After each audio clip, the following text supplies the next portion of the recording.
I don't know what to do with the room this full, nobody. All right, we'll go ahead and call the work session to order in the whole. And we are here to continue discussing the general fund. Budget to start with anyway. And who's taking the lead? Are we doing Denise online or? Denise will start, just where we left off from last week, and then the department heads will fill in the pieces. Chairman. Oh. Okay, I'm not, he's got much more hair than I. Chair Jacob, may I make a procedural motion? What you got in mind? I would like to ask council their thoughts on hearing all of the budget requests that are outside of the mayor's budget before we make any decisions. In other words, last time we met, we were discussing the turnout year. And we were all asked, are you in favor of this? Are you not in favor of this? And of course, we don't want to be here that we're against firefighters, but there may be other uses for those funds. And I feel like moving forward, I'd like to have a list of requests for us, and then we can prioritize those requests before we make a final decision. Extra one time. Yeah. And I'll second that motion. Well, I don't know if that's a motion, but that is anything that we discuss, anything that we bring up, anything where we turn around and get four kind of tacit head nods, none of that is binding on anybody. It's not a vote. It's not, that's just there's general support to put it on something to vote on in the future. So, but your point's a good one. I would also like to see what else other departments would like, including those who've already spoken. So I felt it's kind of, I think it was because it was a call, but I kind of felt it's kind of funny last week when we're talking turnout gear and all the police get up and run out. I was like, gosh, sorry guys, I mean, what do you guys want?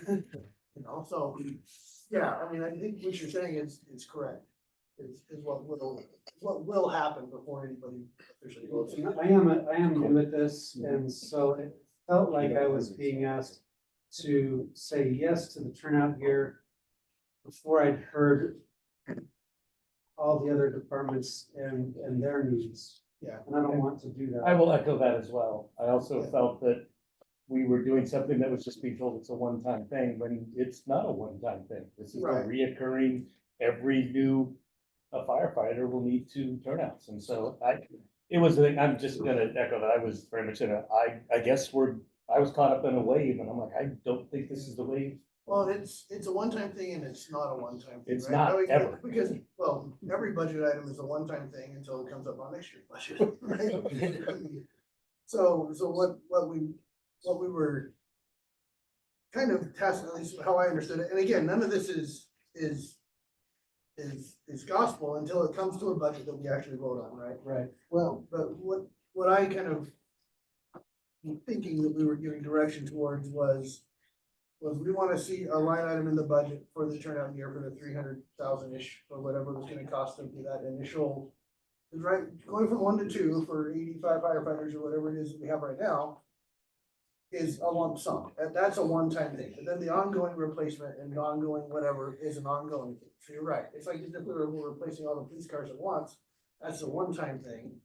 But then as things break and you whatever, that's ongoing. But where I'm gonna disagree with what you just said, I think where Kent's going, and you can correct me if I'm wrong, is not say, let's put a line item in the budget and then let's vote on the budget. The idea is let's put that on a list. Let's decide what line items to put in the budget at a future point when we have all the lines. Yes. Yeah. Yes, that's what I was trying to say. I agree. And so That's we'll just take what we talked about at the last meeting, any one time or additional things that we talked about. That might have been the only one. I believe it was. Yeah. Well, and the 30,000 that we asked for council, put that on the list too, right? Yeah. Sure, yeah. Yeah. No, I Let's mean, put I anything like that's the not in turnout. mayor's It just- budget on we a talked about list it. of things that we've Yeah, discussed, and we can go down and decide which ones of those we want to add in the budget. We kind of did that last year. Sort of, but we did it a little more ad hoc I, from the hip. adopting the formal process to say, okay, the I council like the money idea. in, just put a list, and then we And can these are go things down that- that list. To be clear, the fire department didn't ask for those, right? That's something that kind of came up in the discussion and we kind of said, Yeah, you know we're what, this not- would be a good thing to spend some money on. I'm trying to throw the fire department. No, I know, absolutely. Or the- I'm just saying, is that, you know, Under the departments have tiller. asked for things that are not already in the budget. Yeah. Officially, right? Maybe they did, that didn't make it filtered through, you know, Corbin and Denise and the budget committee down to us at this point. So maybe there are some things out there that we should throw on that list, and department heads, if you know of any, when you're talking about your budget, say, hey, we also kind of thought about this, but whatever, you want to toss something out there? Make it good. Well, and that was- that Don't was a good toss, ask. don't toss We everything out did there. kind of leave it open on some stuff with, public facilities that Corey was gonna look at a couple of things, so as we move Yeah. through the So departments. Let's you get see those where on I'm the going list, with I that. think. So we go. And who will be keeping the list? Either our staff or budget staff, somebody's gonna do it. Well, I think that should be decided. That should be part of that. That's a good point. I have the list going right now. It's actually the first slide on this presentation. I forgot about the council software, so I apologize till you just said it. I will add that to the list, but, Becky keeps the list for me and she's sitting in the room. You're the keeper of the list? I like that one. Is that other duties assigned, Becky? Becky's enlisted. That's her secondary title, keeper of the list. That's the other duty as assigned. All right, let's go to your slide then, and let's speak it up from where we were.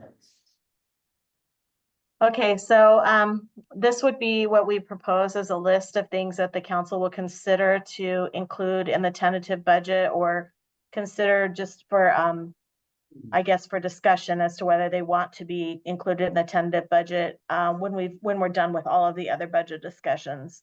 So we will add that council transcription on there. That was my error this morning. Next slide, please. Oh, wait, go back, stay there. Go back to When we do say one time for that turnout gear, Chief Maxfield and I did have some discussion.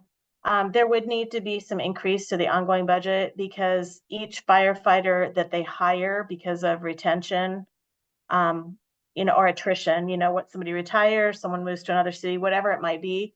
That's about 4 firefighters a year, which would need additional turnout gear outside of what they normally would get.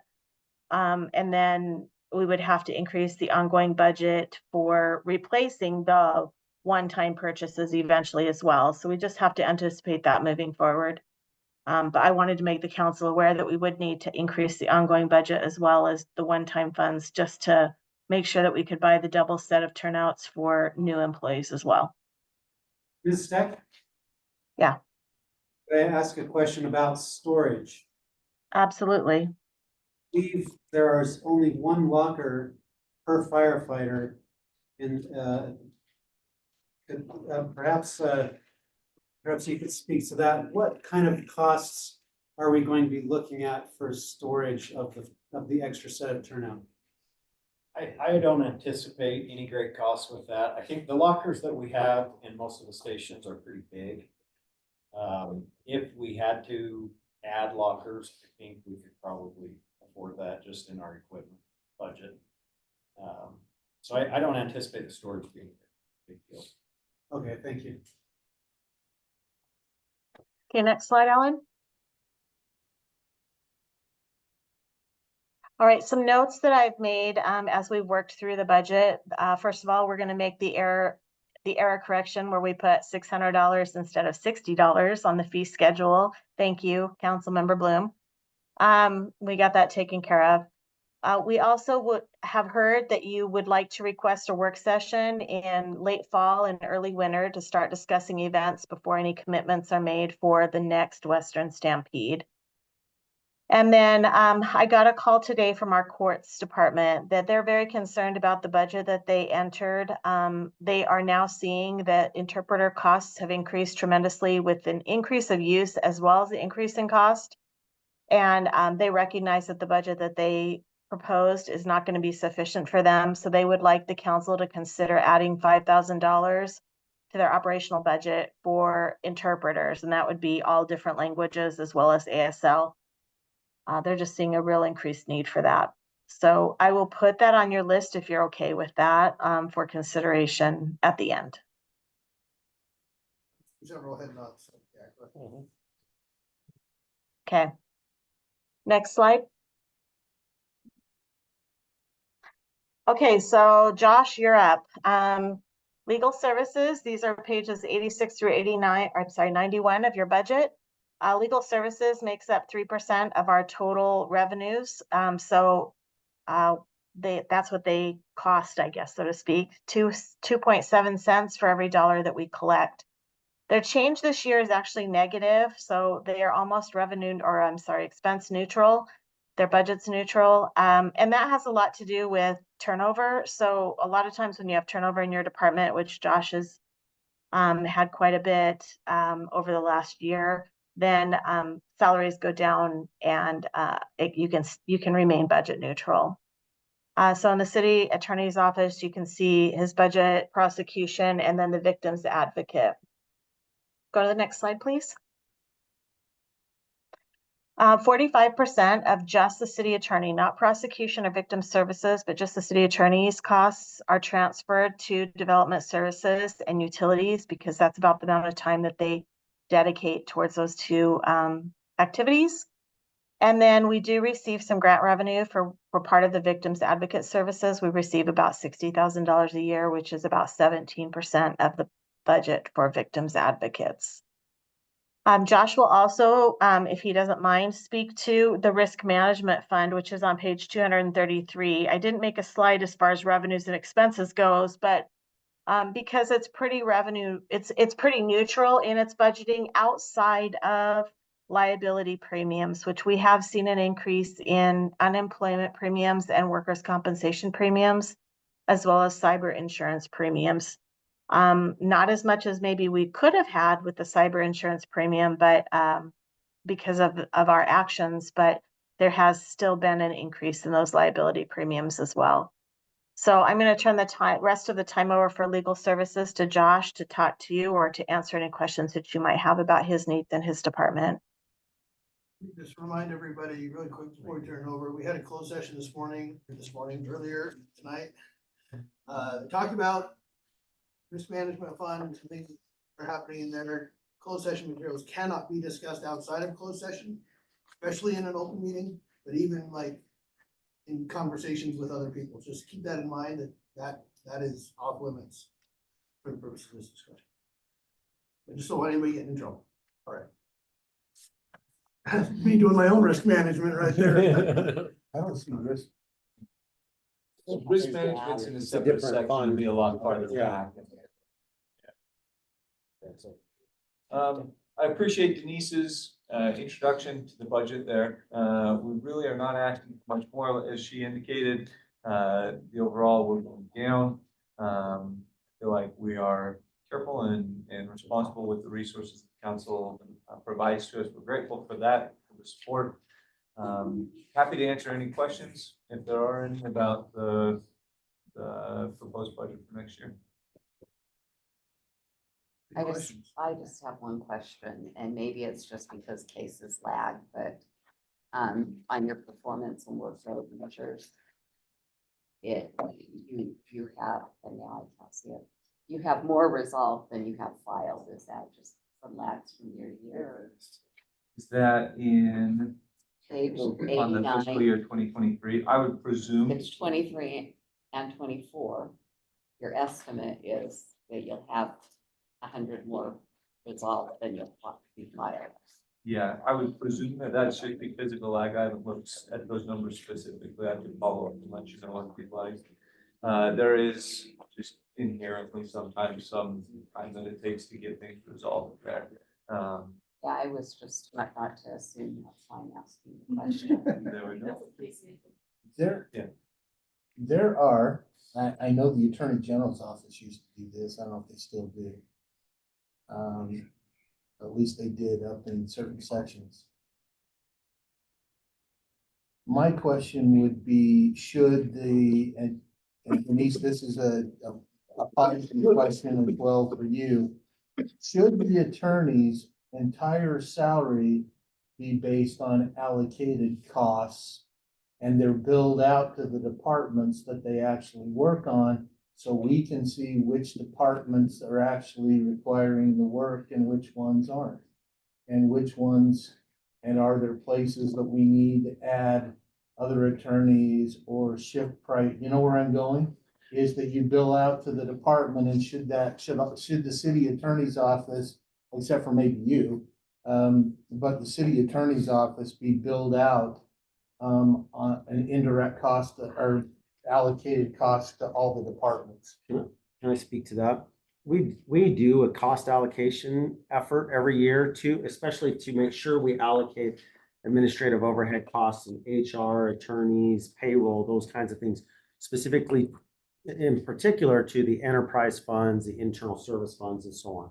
So that's already being done to a degree. Now, if you're asking for like a hour by hour accounting of it, it's not done to that level of detail.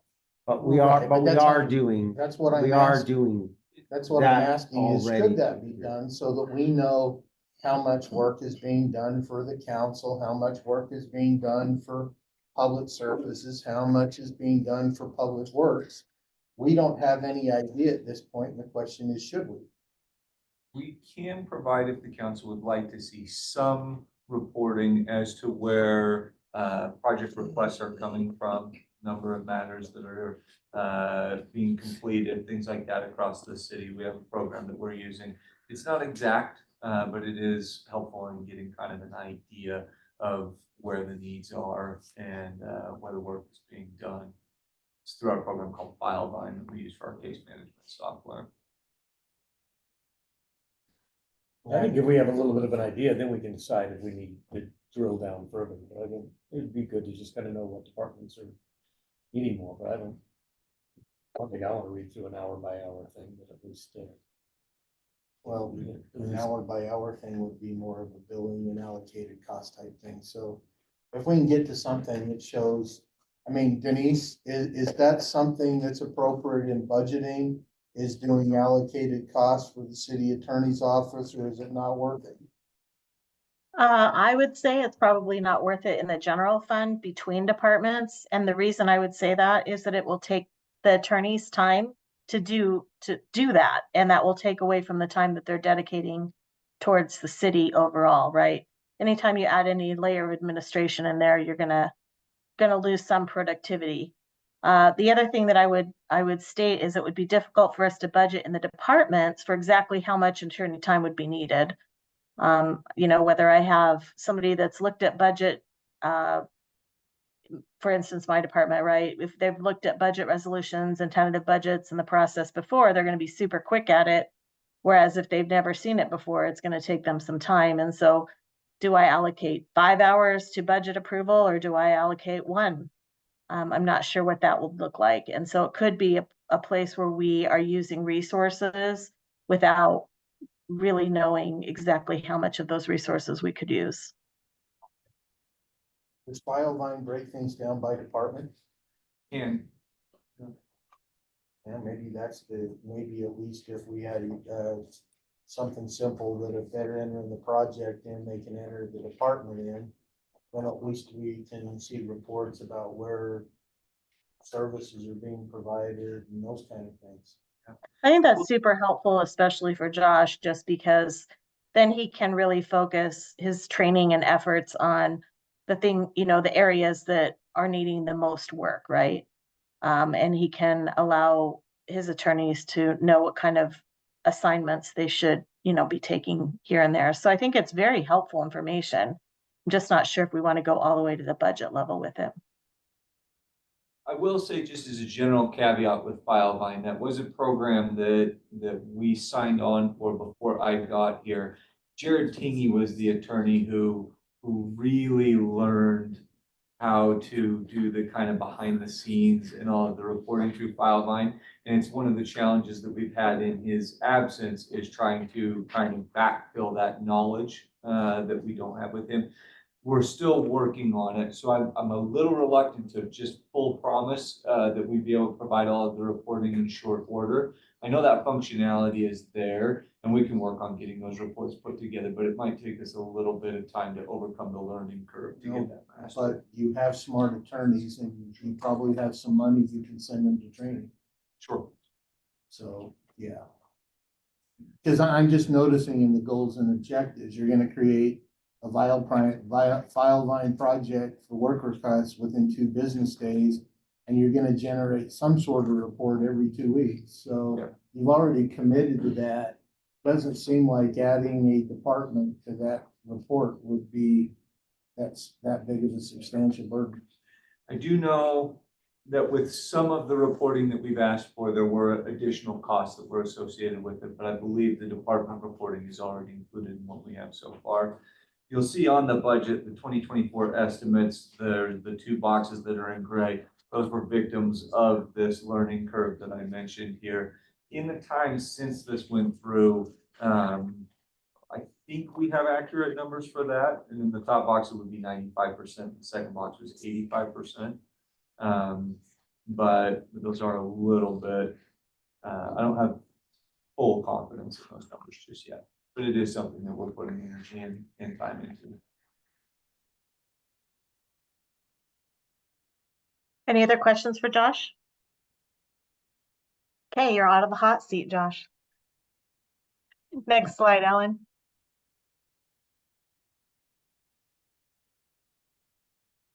All right, so the next division that we're going to talk about is really not anyone's responsibility, I guess, outside of mine and Corbin. And that would be non-departmental debt and transfers out. So non-departmental, yes. Sorry. Hold on, I have one more question for Josh. Sure. On the victim advocates budget, we have the number of victims served, the number of call outs, the number of services provided to victims with our 3 staff persons. Do we have any sort of metric to know when that there's a point where we hit that metric where we need to have an additional body?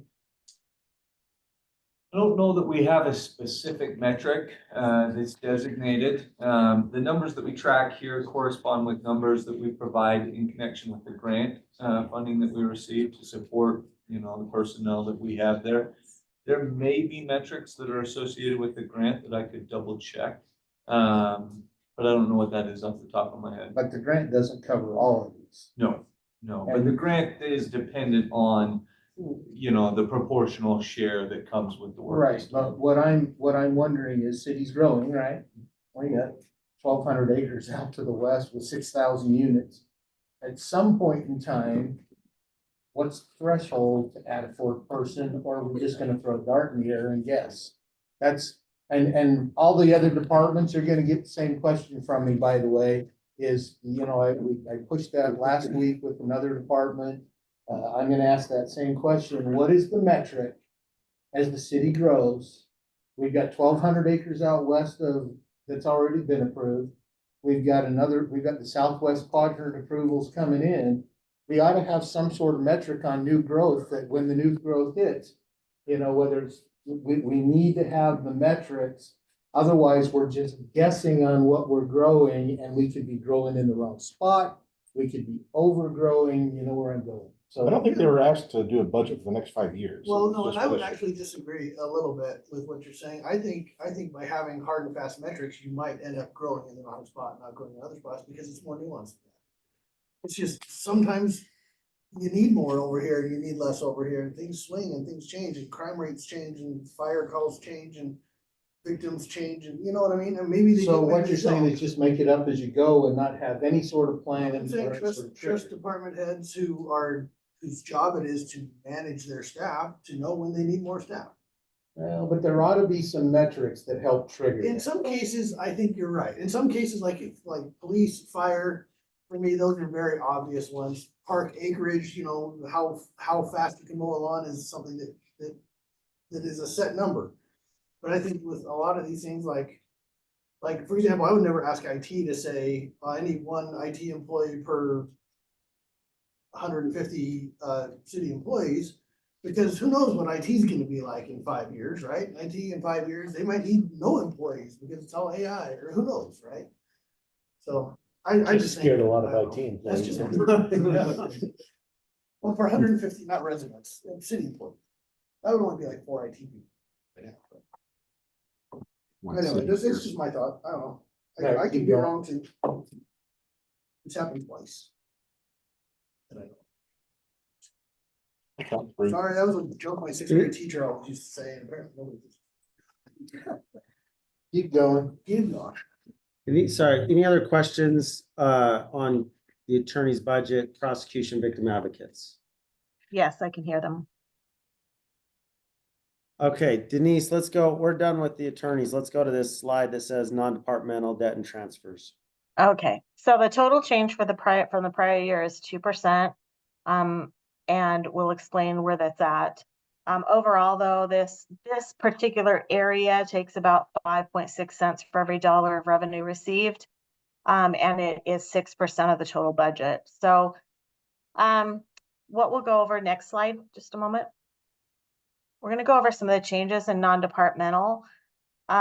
First of all, we transferred in some expense from the mayor's office. They had employee recognition in there, and I strongly suggested that we move it to non-departmental to be more transparent and also to be more like where other cities report this activity. And then we also created a line called public outreach, and that includes all of the things that you as a council have asked for, which is the annual citizen survey and the annual financial report or annual citizens report coming out of the city. And so both of those activities are under public outreach in non-departmental. So those were just, they're budget neutral because they were just taking expense somewhere else and putting them into this. But just be aware that that is part of that increase. Some of the things that increased a small amount is the Live in West Jordan Employee Down Payment Assistance Program. So as Corbin reported earlier in your meeting, there are 9 employees that have taken advantage of this, and they're on this program for 4 years.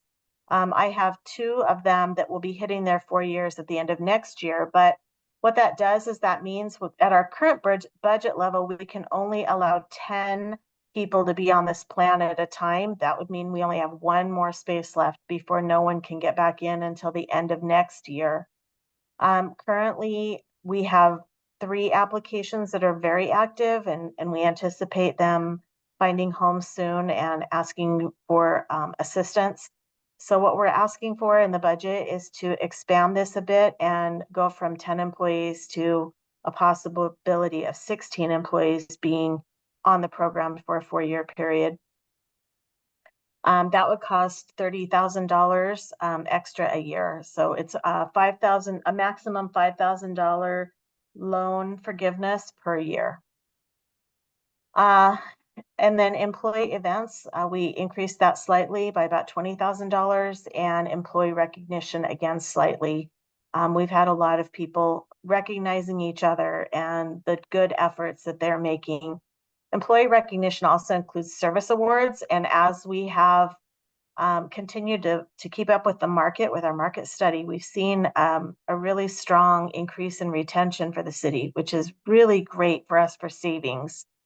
And so they're hitting their service awards now. So good news, but it also increases the budget slightly. Again, they were modest increases though.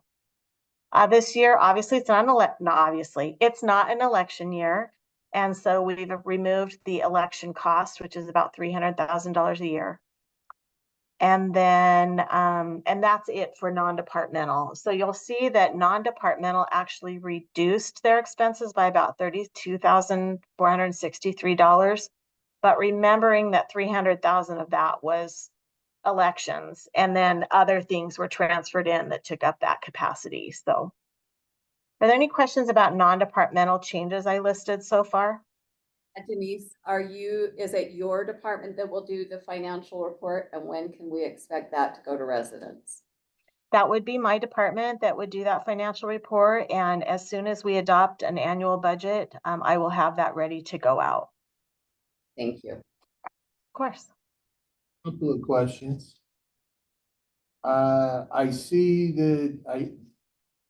first question, the employee down payment assistance program. Do we get any credit for that with the House Bill for, what was it, 82? Or whatever the heck it was, the affordable housing nonsense in that, as part of the affordable housing plan? I don't know, I'll have to look into that. I think it counts as one of the seven. So I think I remember if we're not seeing getting, that. if we're not taking credit for it, we dang well better be taking credit for it. I think that's my point. Yeah. I think you're right. If it's one of the criteria, we can take, we ought to take credit for it, because that annual report's gonna be due in what, October? So, second question, historical committee, I see us budgeting 6,000. Have we got a request yet? I didn't We see have her. not, as far as I know, I haven't gotten a request. Corbin, I'll have to defer to you. I'll have to follow up. But if we haven't got a request from them, they haven't made a formal request. We did the lease, but I'm wondering if we should allocate the money if there hasn't been a formal request. How much we've allocated in the past? 6,000. So it's just. Yeah, this is a But- commit that we Every year. assumed and put into the budget and Right. But appropriation we haven't equal paid, to. Yeah, their We grant haven't paid- agreement expires, and so we're working through that right now, and that may be why they haven't made the request for the next budget year, because we're working with them on a new grant agreement. we didn't pay it, we didn't, I don't think we gave them any money last year, did we? It says estimated actual, but I don't think we gave them any money, did we? I thought we did. I think we did in the current fiscal year. Okay. Yeah, but not the Double check. prior two, you know, when Because they we shut never- down. The reason why I grant was asked is we never withheld. got a report that said, here's where the money, we got one report, but I haven't seen reports for Okay. multiple years. Second question, is the 60K for the community arts the right number? They asked for 75. It's the right number. Well, I'm not gonna disagree with you, but. The number the mayor put in his budget, Okay. leave it at that. I'm good with that. You wanna give Can them we more? use that? No, I'm good with that. reasoning for lots of these? If we want to. How about 66,000? About 61,432. We've already got on record that she hates the arts, so. I do not hate the arts. That was really rude, Yeah. Councilmember I Bedard. still It believe is it. not accurate at all. I believe that the arts should do their fundraising like they committed to, and I have not seen that from them. I still stand by mine. Well, you can have your opinion, but it is wrong, and Thank you I for will letting me have not back down from you being belittling me. I'm tired of it. Thank you. Right, next item on the agenda. I, Or where are we on before this? we move on, Yeah. I'd like to ask either Ms. Steck or Corbin Lee about the employee down payment assistance program. Could you say that that is a financial net gain or positive for our city in perhaps intangible ways? Is it, or is it? Could you just speak to the financial impact and whether or not it's a net gain for our city? So, speaking about it strictly in financial terms, let me tell you a little bit about the program, I guess, and then I'll have to kind of wander off into the non-financial benefits, if that's Yeah. okay. Yes, that's what I want. The employees are capped at no more than a $20,000 loan.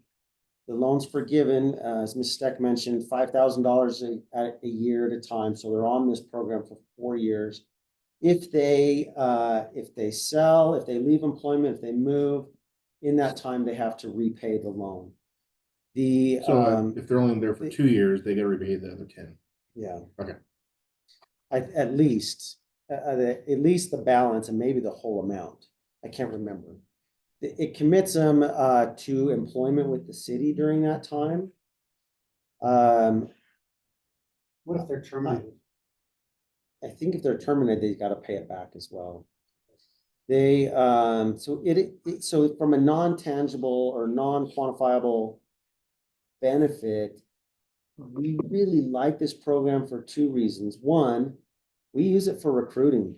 when we're talking to potential employees, the fact that the city is doing things like this right now, especially with housing costs challenging and young employees wanting to get their foot in the door with housing, this is a real benefit. Two, I love this program in that it creates ties, emotional ties between the employee and the organization and where they live. They live in the city they work for. They're further committed to making this the best city possible. And so even though they're committed to the organization for that period of time, I think those employees who get this program are more likely to stay with the city for a longer term, because to leave employment by the city and go to another city, now they're leaving the city they live in, the city they work for. Their commutes are farther. We really started this with the thinking of our first responders and improving response time on things like water line breaks and things like that. And of the 9 employees, 8 of those 9 employees that have taken advantage of this so far do have a role in which they need to respond quickly. But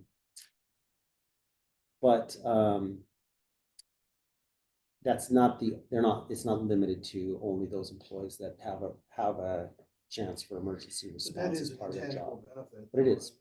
And it falls The other under- thing, I meet with the employees who take advantage of this and reiterate to them informally, when you work for the city of West Jordan, you're an ambassador for the city. You're an ambassador in your neighborhood for our organization. Your neighbors are going to come talk to you about what's going on with the city, and we expect you, and I ask them, I have a request. I want you to remember you got a little bit of a spotlight on you when you work for the city of West Jordan and live in West Jordan. That means I want you taking good care of your yard, taking good care of the home, and being an ambassador for the organization out there in the community and with those you interact. And it falls under our guiding principles, supporting employee satisfaction. Now, it goes beyond, pride in their city and in their home, but it's the little things like they, save on gas and they save on, and those things add up in a big way, which helps them, with their budget. Thank you. I do have one last question. And it satisfies, sorry, Kevin, and it satisfies the legislative requirement. I didn't know that. That's why I asked. Yeah, there's several requirements that we have to do as a city, and that's how. Line number 4 on the non-departmental budget says Healthy City Committee. Is the committee the Healthy West Jordan Committee? Or is this the Healthy City Committee that is sponsored that we all see the awards with Utah League of Cities and Towns, because they're different? This is the Healthy West Jordan Committee. I'm just wondering if that's accurate up there, or if we ought to change that, but that's okay. Just nitpicky, but.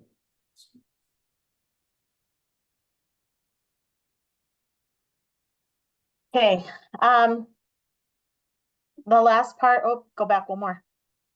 The last part of this is our transfers out. That's the RDA rebate incentive we just talked about when you adopted the RDA tentative budget.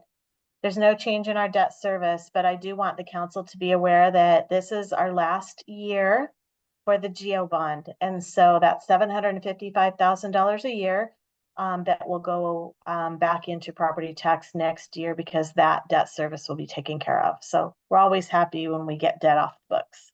So next slide.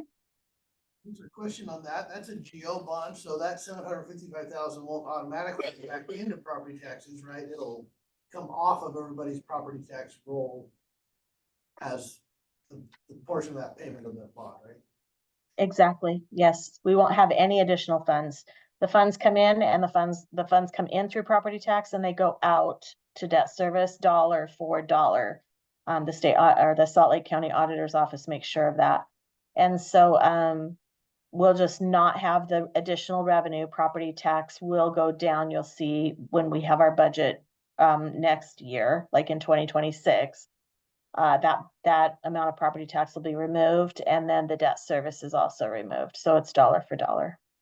It's roughly 4% of our current property tax. Well, you gotta think of it's a wash. So right now, we take it all in and it goes right back out. Right. So we don't need to But take it in at people- all anymore once we don't have to pay the debt. Right, as far as the city's concerned, it's a wash, but as far as residents are concerned, that's a 4% property tax decrease. Yes, Providing we don't find another use for it, which, Which I used to call the never ending tax, where you do a Right. bond and then once the bond ends, you You try do to find another another bond. bond. That's how we built the public works building. okay, the next slide. So the next section of the pie, so to speak, is general government. So I just want you to be aware that this piece of pie is 8%, but it includes the council office, the mayor's office, justice courts, administrative services, and a small portion of community development, so code enforcement and property administration.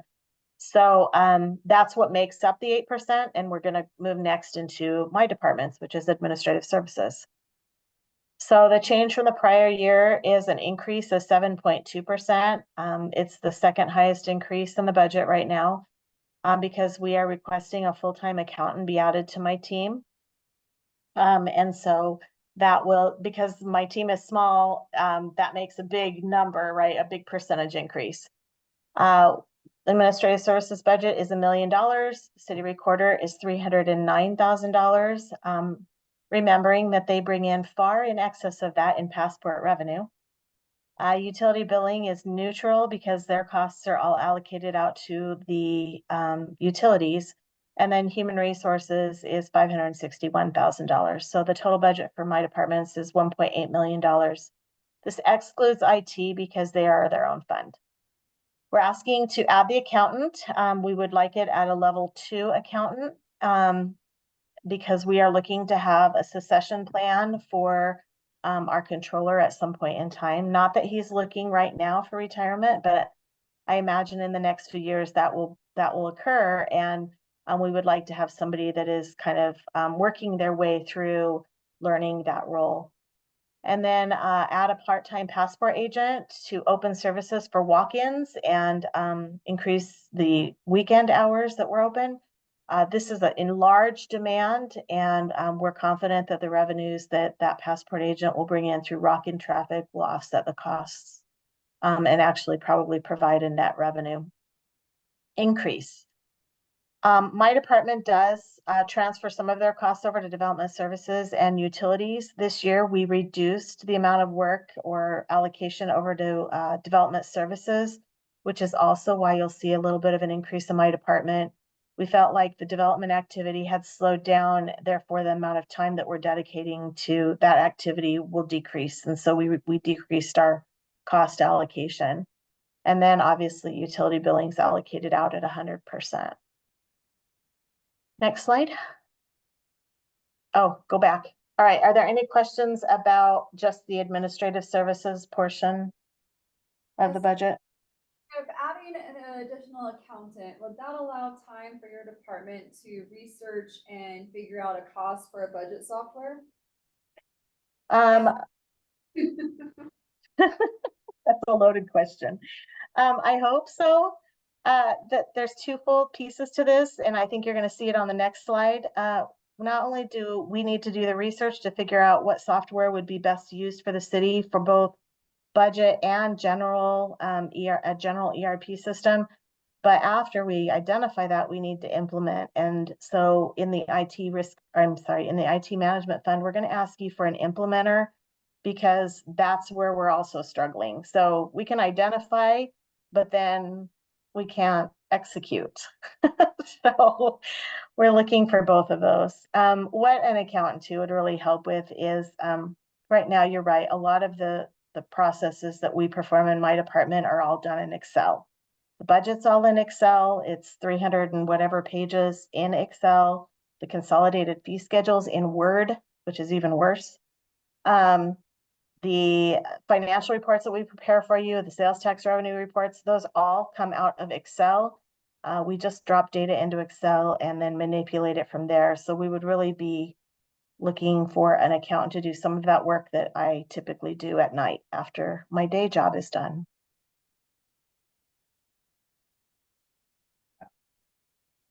Yeah.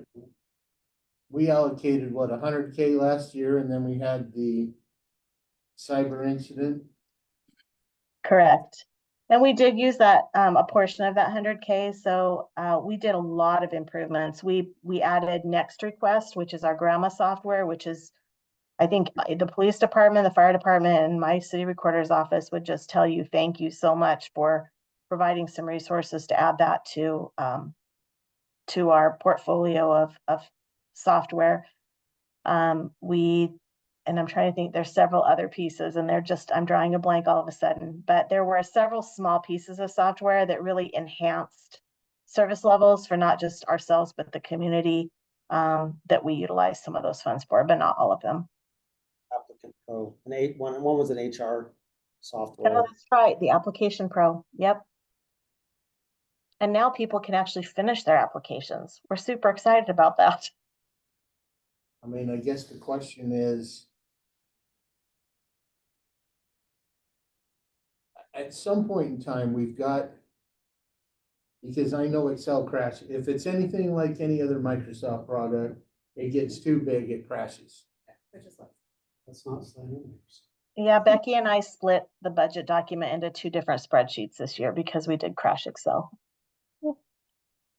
Because I've crashed Access before because it's had too many records in it. So at some point in time, we've got to enable the software with the efficiencies that we need. Do we have it? And I'd rather do it sooner than later. Do we have some timeframes? Where are we at that we can? So our software costs have grown a lot in the last 4 years. We're in the middle still of some big implementations, including CityWorks and others. We have an implementer who is primarily skilled in CityWorks.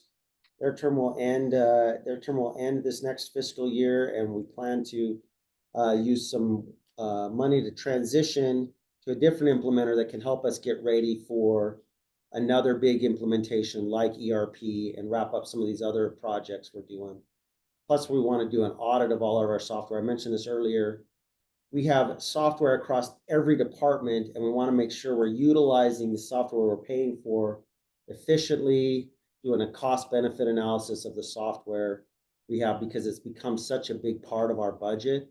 I don't want one department buying a software that replicates something that another department's using, when one solution could serve 2 or 3 departments and we're just not aware of it because we're not really clear on what software we have and what the capabilities of each software piece we have across all departments.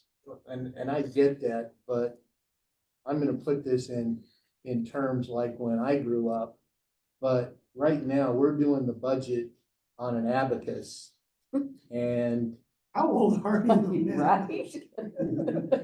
we're I know Becky you just can't, failed Becky, this year. Becky doesn't even know what an abacus is. But we're doing the budget on an abacus when there are better things out there.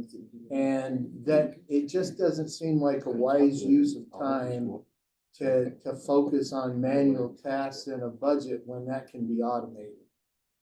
And if we just say, well, we're gonna wait till next year, then something else is gonna come up, and it's gonna be next year after that. And then we keep, we have to have that balance of personnel versus efficiencies. And if it's gonna be, well, we're just keeping adding personnel because that's the easiest thing to do because we want to continue with the abacus, I'm not for that kind of a long-term plan for anybody. You know where I'm going? When we decided to bring CityWorks in, Scott came to us and said he needs another employee. He said, if we give you CityWorks, would that take care of that employee? He said, yes. So we brought in CityWorks instead of the employee. So we do look at that also. So Corbin and I had quite long discussions about this position, because I am concerned about the budget and the ongoing costs that are continuing to increase. And he strongly urged that I continue down the road with asking for this position. However, I've asked him to give me at least 6 months of just letting this position be vacant while I take some time to analyze whether I would prefer to divert the funding from the position to a possible software cost. So I am not completely sold on adding an accountant yet. I'd like to see what kind of efficiencies we could find by implementing a more efficient software before I commit to somebody for a lifelong employment. But on the other hand, I don't want you and Becky to work until midnight every dang night of the week that we seem to. Yeah, she needs. It's our best uninterrupted work schedules.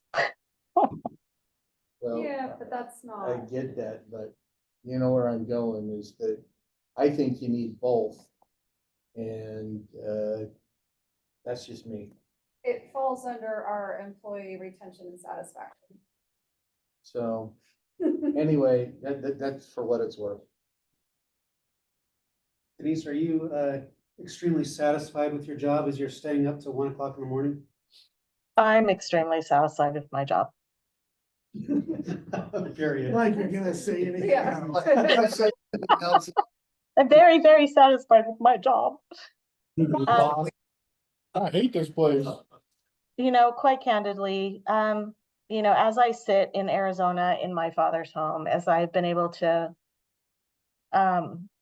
you know, give less than 24-hour notice to a CAO that I'm not going to be, you know, in person at a council meeting to present the budget. To have the resources to be able to meet with you electronically, to have the support that I have from you as a council and the mayor and the CAO, I couldn't ask for anything more. So, am I satisfied? Absolutely. Would I tell you if I need help? Absolutely. I don't think I've minced words with any of you at any point in time too much. I think I'm brutally honest or maybe hopefully kindly honest. But I appreciate your support tremendously. And we do work a lot of hours. Becky and I both, and a lot of my other team do as well, you know, but we receive rewards in different ways, and we're really grateful for the flexibility that we're allowed to do our jobs. So, yes. Can we go to the next slide? So I don't get all teary like Councilmember Green. Why didn't any of the other department heads say that? That's a compliment, Calvin. That's a compliment. All right, so the next two departments that I'm in charge of particularly is the IT Management Fund and the Benefits Management Fund. The IT Management Fund has really changed a lot over the last 3 years. Wow. We have made sure that all the staff is now in the IT Management Fund. They used to be in the general fund. All the operations are there. So we can truly recover and know the cost of our information system as a whole. And I really love having that information available to me and to you. What's going on in the budget this year? Some things that are changing. We have one-time funds for the completion of that software implementation Corbin referred to, the CityWorks program. So we did bring on an implementer for that. It was supposed to be for a 2-year period, but the cyber attack kind of waylaid that a bit.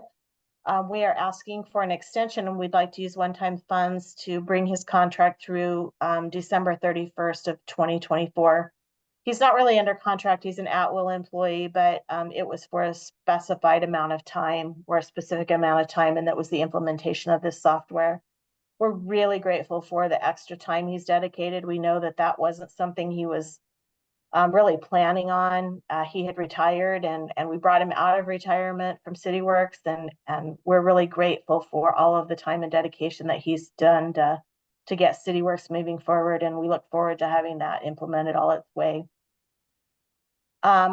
This is one of those things, kind of like the turnout gear. Several years ago, 5 years ago specifically, we did a really large purchase of of computer laptops. They're called Toughbooks. And now they're all expiring at the same time. So we're dedicating $275,000 towards the computer replacements of the police department for the next year. So That's a large lift. We don't like when we do it like that. We like to implement it a little bit at a time. But again, this wasn't something that occurred when I was on your staff. We're going to add 5 computers for the new staff that's been proposed, unless you cut some of those staff members.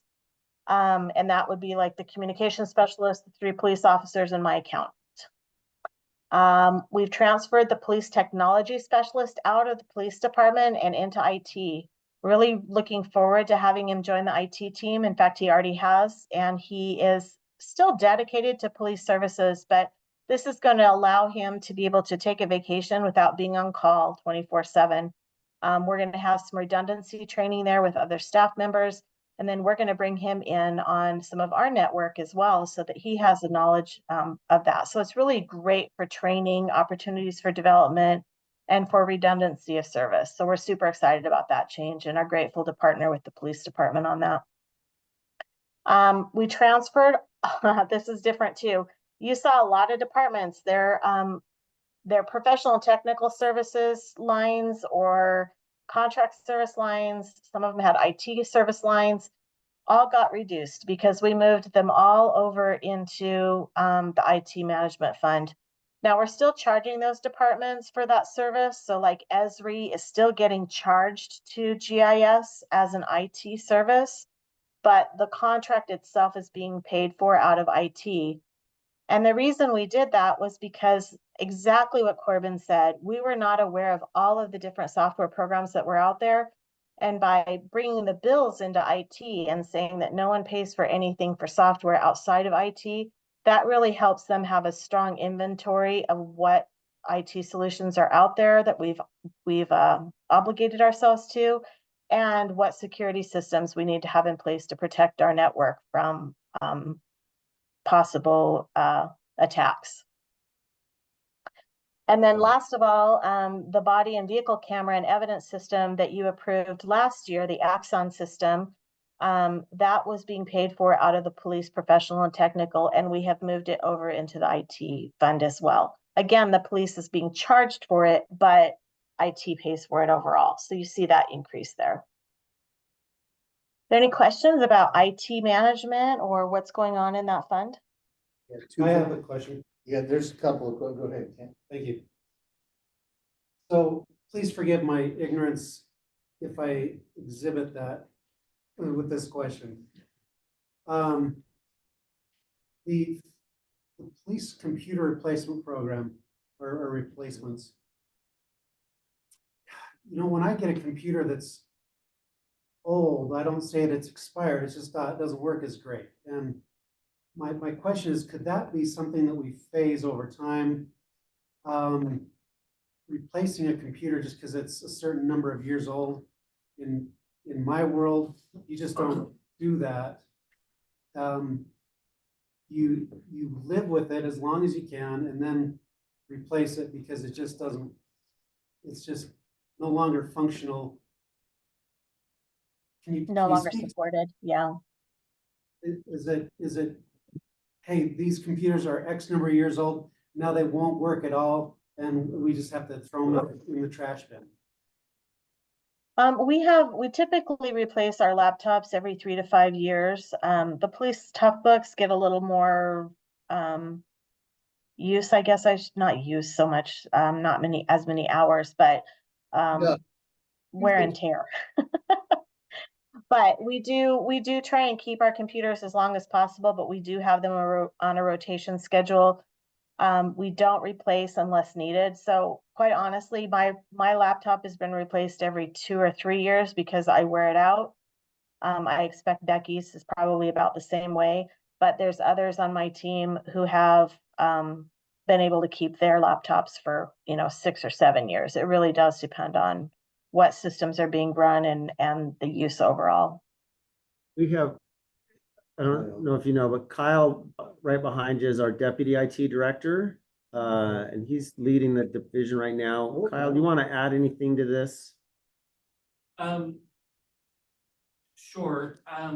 So some of it too has to do, especially with laptops, you start getting into battery issues, especially with these tough books because they're out in extreme weather, they get stuck in a car where it gets to be, 130 degrees in the car or freezing, and so the battery temperature is going up and down like that, it gets, it wears them out quicker.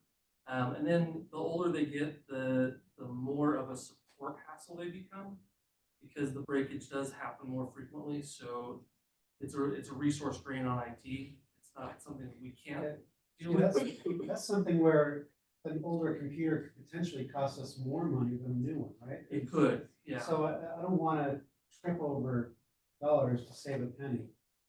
And that's not my intent. Thank you. Yeah, of course. But that does lead to a follow-up question, and that is, if we bought a bunch of tough books 5 years ago and now we're replacing them, we're gonna be in this same problem 5 years from now. How do we have, is this something that we use one-time funds for to pay for the new computers? And we establish like what we have with the Fleet Reserve Fund, where we have a computer replacement fund that is funded every year to replace a certain amount of computers. Is that, I'm just trying to figure out how to get out of this. Every 5 years, we gotta buy 140, 150 tough books. And we treat it like it's one-time funds, and from my newbie position, it doesn't seem like it is. It's Right. It's an ongoing cost, and we need to be transparent with that. If it means we have to raise tax a certain amount in order to establish that fund, then we need to be willing to be transparent enough to do that. Or set aside money every year, so when that 5 years comes up, we already have it. And set the money aside now, and if that means we have to take some money out of reserves to Yeah. cover the one-time cost and then put it into a cycle, I'd much rather do that to solve the problem than to have this thing come up every year and then we get stuck with replacing computers with a massive cost every 5 years. Are we allowed to save money like that? Because it seems like if you put in the budget, you don't use it, then we lose it. This is an internal service fund, so it drops to a fund balance if it's not used. So Kyle, correct me, and well, let me ask you to speak to this issue. Speak to this issue of replacing the tough books. No, I definitely understand the desire to spread it out, and that's usually how we like to do things as well. And we could try and get to that. I apologize. I don't know. I don't know a great way to get to that, because we do, with them being 5 years old, it really is time to replace them. We could try and stretch it out a year or two. No, I'm not asking you to stretch it out. I'm not asking to do that, I'm saying, how do we get it to? how do we pay for these, maybe at one time, how do we pay for them now? And then start to do this and establish like we do with the Fleet Reserve Fund? How do we do that so that we can do this over a 5-year period so that we're not coming up with, that we're not doing the roller coaster on these budgets? Call it That's the what I- technology reserve fund. Well, So, yeah, so what that looks like is that means that, I would increase the allocation to the police department for IT services, by about $75,000 a year. And then it would load into the IT service fund and just build up the reserves. And then every 5th year, it would bring those reserves back down again. But again, that would, take some of the resources away from the general fund, but would be dedicated towards the replacement of future computers. It's Taken away, it's transparent. Saving. saving. And that's why the IT fund is a separate, among other reasons, why it's a separate fund. It has a separate fund balance, because there is some ups and downs in those needs year over We have to year. be careful because that money But- every year will go in the fund balance. You gotta make sure that you don't spend that 75,000. We can't spend down that fund balance. So Denise is right. Really covering this so that 5 years from now, we're not facing this again, means loading in another 75,000 into the general fund expenses for police Well, IT. is it, or can we load in the 75,000 this year and buy the computers out of a one-time fund? And it becomes actually a savings because we used a little bit of reserve money and the 75,000's not the full amount of the computers and it's loaded in for the next budget year. You see where I'm going? And if you look at page 229, we are using some reserves, and a portion of those reserves is exactly what you're saying, Councilmember Green. So because this comes up once every 5 years, we dipped into reserves for this kind of expenditure. But it would be wise for us to increase the ongoing budget for the police department so that they fill that bucket back up by the time the next purchase needs to occur. It sounds like we need the money this year, so we wouldn't be able to start this savings until next year. Yeah, we pay for it all now and then start the next year Yeah. with 75. Right, this is the year we take it out. Right. Then Well, you we start then we have to do it funding in 4 years. We can still pay it a different way. You're one. What kind of- Because they need the money now. We got $18.5 million in reserves, $100,000 on your. I thought we can't touch that. So we can, I've been told them we can't touch that. They can't go below 18 million. no, we can't. No, I've been told we can't by people in this room. You can't go less than That's a 55,000. policy. All right. It would still lead to a little bit of a seesawing thing, because you'd see reserves build up, build up, build up. And But then that's the crash point, and then build because up, we're build up, saving build But up. that is the reserve. Yeah. Would we want to maybe look at that then? I mean, IT is not specific to the police department. We replace computers for every Yeah. department. I was gonna say the same So- thing. Yeah, But not they're, on a. but they're on a rotational basis because those computers get replaced when. They happen to have been bought all at the same time 5 years ago. Yeah, they weren't all bought 5 years ago at the same time, so we're on a staggered thing with the Yep. rest of. You're absolutely right. Yeah. This is the only one large purchase that we made. To be honest, it's similar to the turnout gear that you're discussing, right? You're purchasing a huge amount of equipment at one period in time, and it all, for lack of a better word, goes stale all at the same time, right? I wasn't here. My guess is, because I was in a different city 20 years ago when this happened, is there was grants given to cities to increase technology, like these JAG grants, to incentivize cities to buy all the computers and put them all in the cars. And so every city did that, but then you had this looming replacement cost. Yeah, this looming replacement liability that hit now all at once. And so this is probably the second or third cycle of that. And it would be good to get off of that cycle of one-time We gotta get off expenses. this cycle. Is there some natural turnover, not in the, I mean, I imagine you have personnel turnover, they inherit the same computer that the other guy had, but what about when a police car gets in a wreck or is there damage to laptops done in those cases that need to be replaced that does kind of move some of it to a more, more Tough books are unpredictable pretty cycle? damn tough. I don't think. That's why they call them. That's why they're called tough books. I've seen them operate in 120-degree weather in It does happen. sandstorms. It does happen a little bit, yeah, but not in the volumes that would make it more of a yearly, attrition. I'm assuming those top books are industry standard. Yeah, pretty much, yeah, and there's a couple competitors that we're looking at, The Panasonics by tough books are by far the best, aren't they? that's the That's the working industry theory, standard, yeah. yeah. And that's what most go At with. least There's one major competitor we're looking at as well. But I don't know if there's much cost savings there, and then we need to evaluate it as far as whether or not they're. I've used That's those tough. Panasonics and they're dang tough. They've been good machines. Drop them from 20 feet, they still work, so. I'm guessing MacBooks are.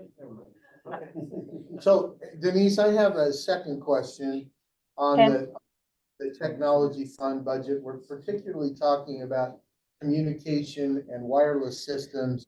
And this directly goes at Public Works, so Brian's gonna pay attention to this too. But I know a couple of years ago, when we were using the snowplow program, the snowplow drivers were using their own cell phones for the GPS and the tracking. Are we still doing that? Or have we got all the We've got snowplow? all of the employees' smartphones that we're currently under contract. Okay. Some of them got newer flip phones. We have to wait till that contract runs out and then we can. Yeah, we used to work in flip phones. Flip phones, really? Flip phones, yeah. So a lot of them have already been changed out. Okay, There's but only probably maybe 5 that. I just wanted to make sure that our drivers and whoever's driving through the city isn't, and whether that's snowplow drivers or whatever else we're using that GIS program for. I just want to make sure that we're not making employees use their own cell phones for that, and that we've got the government furnished equipment for them. And if that's in this budget, I'm okay. If it's not, then I want to make sure that we take care of those employees and get them the GFE that we need. We still got about another year, I think, on the employees that got newer flip phones before that contract runs out, so. So for them, those aren't GPS enabled. No. So they can, so here's my question then, what would be the cost to buy out that contract to go to dump those flip phones so that we can get all those employees the smartphones that do what they need to do for their job? When I looked, I think when I worked with IT to get the other employees, it was like a couple grand a phone. It was, or I would have done it. It'd be cheaper to pay a phone allowance to those employees who are still using their own phone than to kill the contracts or. Then maybe we need to look at that. Tell us what, There's because only a handful. I don't know about the rest of the council, but I'm uncomfortable telling the employee, use your phone, use your personal phone for West Jordan City business. And we're tracking their phone, doing whatever the heck, and we're not either reimbursing them or not providing the phone. I'm not comfortable with that. I don't know about the rest of you. Quite comfortable with that. We get a phone allowance on the council. Yeah, I was gonna say, what is the budget impact of this guy? I mean, I'm hearing a policy question, but what's the budget impact if we're gonna put this on a line item on our list? I don't, what do you, What do we? Kyle, what, do you know what we What pay do for you- monthly fees? I mean, We'd have like to find that out. $50 or something like, it's not a lot. it's something like that. Yeah, it's Could be not. a line. It's not a lot. That's what, hence why the ones I could change over at that time I did. So Yeah. I could, they didn't have to use it first. You mean we can't go to the boost local when our- $50 a line? I wanna be careful too, though, our employees, we try hard, we don't always get it right, but we try really hard that when our employees have to use a cell phone as part of their job, we're giving them a city phone or a phone allowance if they don't want the city phone. Some employees don't have to use a cell phone as part of their job, but for one reason or another, prefer to use their personal phone. That's a little bit different, and I don't know which case that is, and, you know, the snowplow drivers using it to track, I don't know which scenario we're in, but we watch that closely. If it's something we can look at and fix. I think this is one of those classic things, it's a small thing within a budget that the departments can do what the departments can do anyway. It's not really a one-time expense or something that we can really dictate by policy through the budget. Well, certainly it is. It's a policy that we say we're reimbursed. We wanna put it in code. for the Well, employee but manual. you know where I'm going with this, is it's a policy about whether the city employees are required to use personal cell phones for West Jordan City business. And it may take some, That's the money, Executive policy. not if it costs money, that we have to fund it. That's why I'm trying to take care of the employees and ask for those questions. If we can add, you have kind of a ongoing Yeah. tally of possible line items, let's add this to that line item. In the meantime, Brian and I will look at the quantity and cost and say, yeah, that's a $4,000 cell phone allowance line item. Just for snowplows? Or we can cover it within our existing budget. No, this- Well, it would be the streets division. That's the only division I have. A lot of energy into, like, maybe Yeah. 5 days of snowplows. I think that there are some options that we consider internally allow us the opportunity to work with these cell phone providers and say, this is our situation, can you work with us? And if you can't work with us, there's 4 or 5 other vendors that I know would be willing to work with us. So allow us the latitude to try and solve this problem internally and not have to budget monies here in this circumstance. Let's figure it out. And I think, I'm pretty confident we can figure it out without having to put money into the budget by just working with the vendor and frankly pressing to provide us the service that we need, because there are many other competitors that love our business. I think this is one of those kind of operations things. The department's gonna do it, the department's gonna So do what, it. We can, you know, we're talking about a potential $5,000 issue in this particular division. But let's, I appreciate looking out for that locale. I think it's something. I think we can figure this out.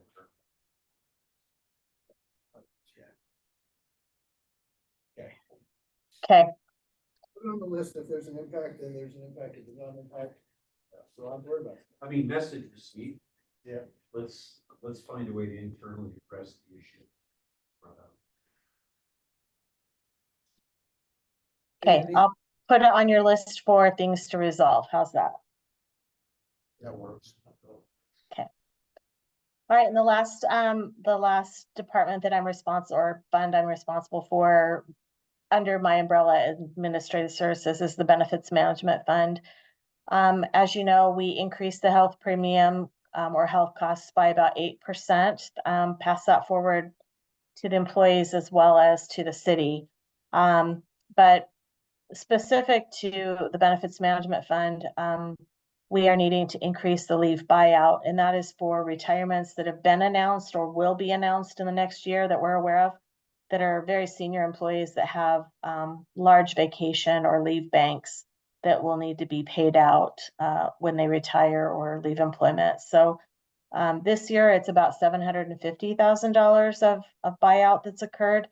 And next year I anticipate about $500,000. In the past, it's been about $250,000 a year. So it's just gone up a lot because we've had quite a few senior employees retiring.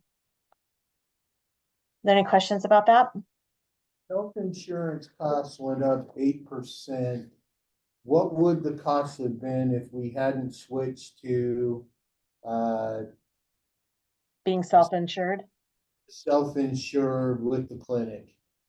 I honestly have talked to several cities who are at 17, well, somewhere between 15 and 17% this year. So health insurance costs have increased tremendously. I believe that we're probably half what we would have been had we not made that change a couple years ago. And I think we'll continue to see those benefits come forward. I don't think we're realizing the full benefits of the clinic yet in terms of our, in terms of our renewal rates being stabilized, because we're still just into it. Well, and it's not just saving, what that 10%,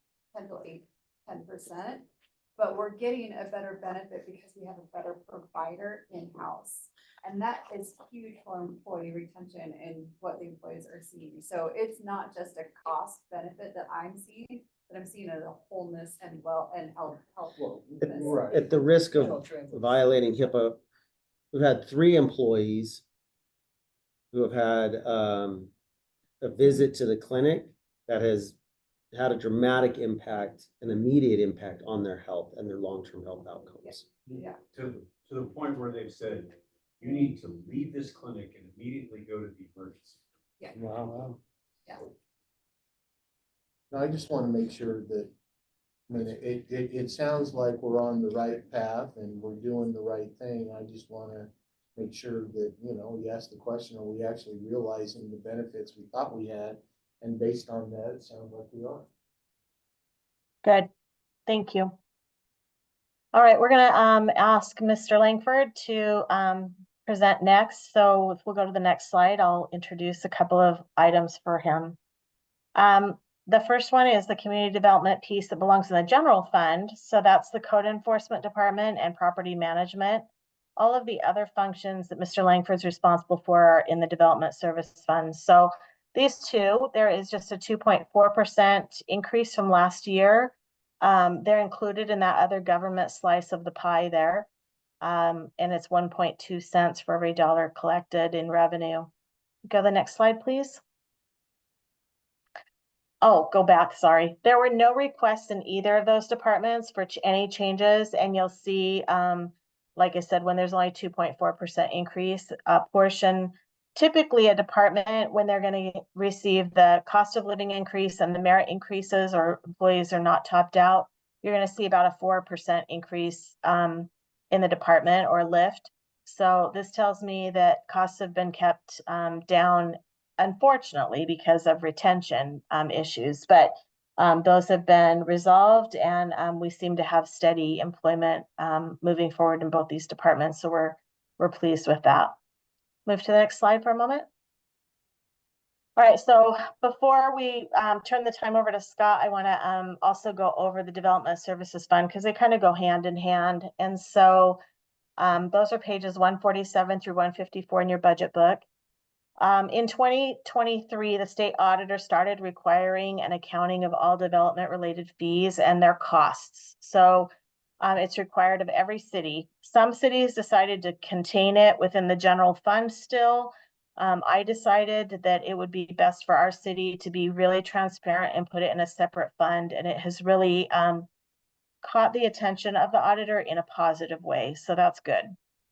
All of the balance of fees that are in excess of costs, so any permitting fees or development fees that you collect in years when there's high development going on in your community, they need to be held in restricted reserves in a fund.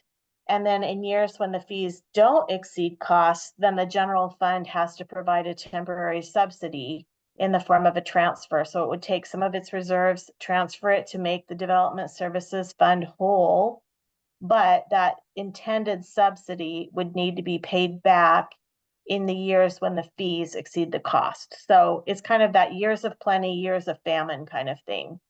So your development services is intended, or the activity is always behaved such that there's not going to be a perfect year. There's always going to be those ebbs and flows. So if we'll go to the next slide, we'll show you those. Our permit revenue history, this is from 2020 on. We've almost always had $4 million or more of permit activity a year. And unfortunately, we've started to rely on that.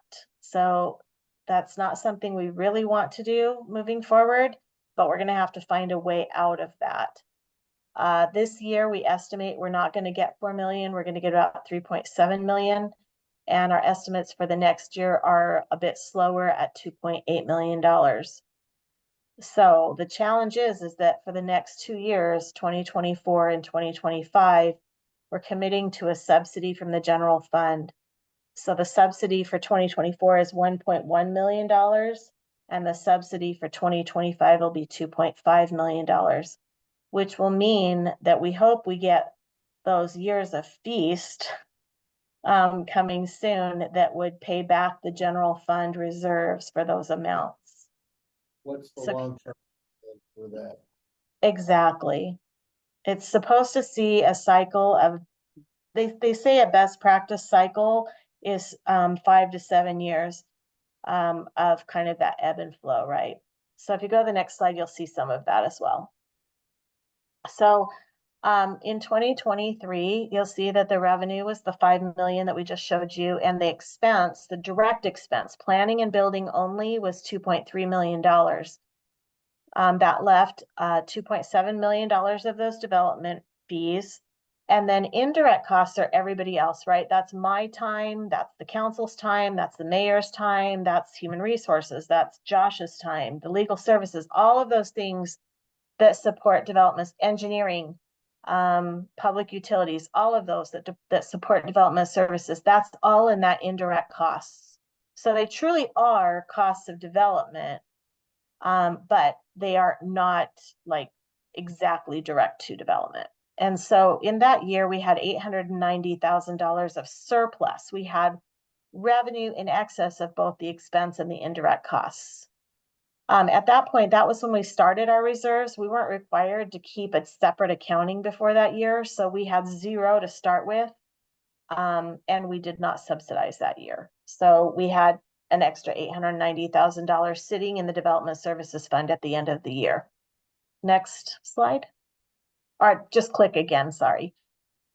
This is the next year. This is our estimate for this year. As you saw, revenues are going down, expenses are going up, and that's expected as well, with increased wages or increased staffing. And so the amount that was available to cover the indirect costs goes down, and our indirect costs actually went up because the amount of time that was dedicated to development services for this year has been more, specifically in the council office, the mayor's office, and the engineering departments, and in GIS. So to make up that $2 million deficit, we applied the $890,000 of reserves from the prior year, and then we're going to be transferring in a subsidy or a loan from the general fund to the Development Services Fund for $1.1 million. Click one more time, Ellen. This is your budget now. So again, revenues we anticipate to go down. Now, if we get some big revenue boosts, that's great. But we're just not aware of them right now. Expenses are almost flat, and that has got to be a wrong number. I think I typed that wrong, so I apologize, council. I will have to get you that number, but the number at the bottom is right. What I think is wrong is on the 2024 number. Your expense is 2.7 million for building and planning, and then and that leaves a deficit. So right now, revenue is not covering it is covering the expense. Man, I did this last minute, and I apologize. This is me. Indirect costs are 2.4 million, and we're going to have to subsidize development services by 2.5 million.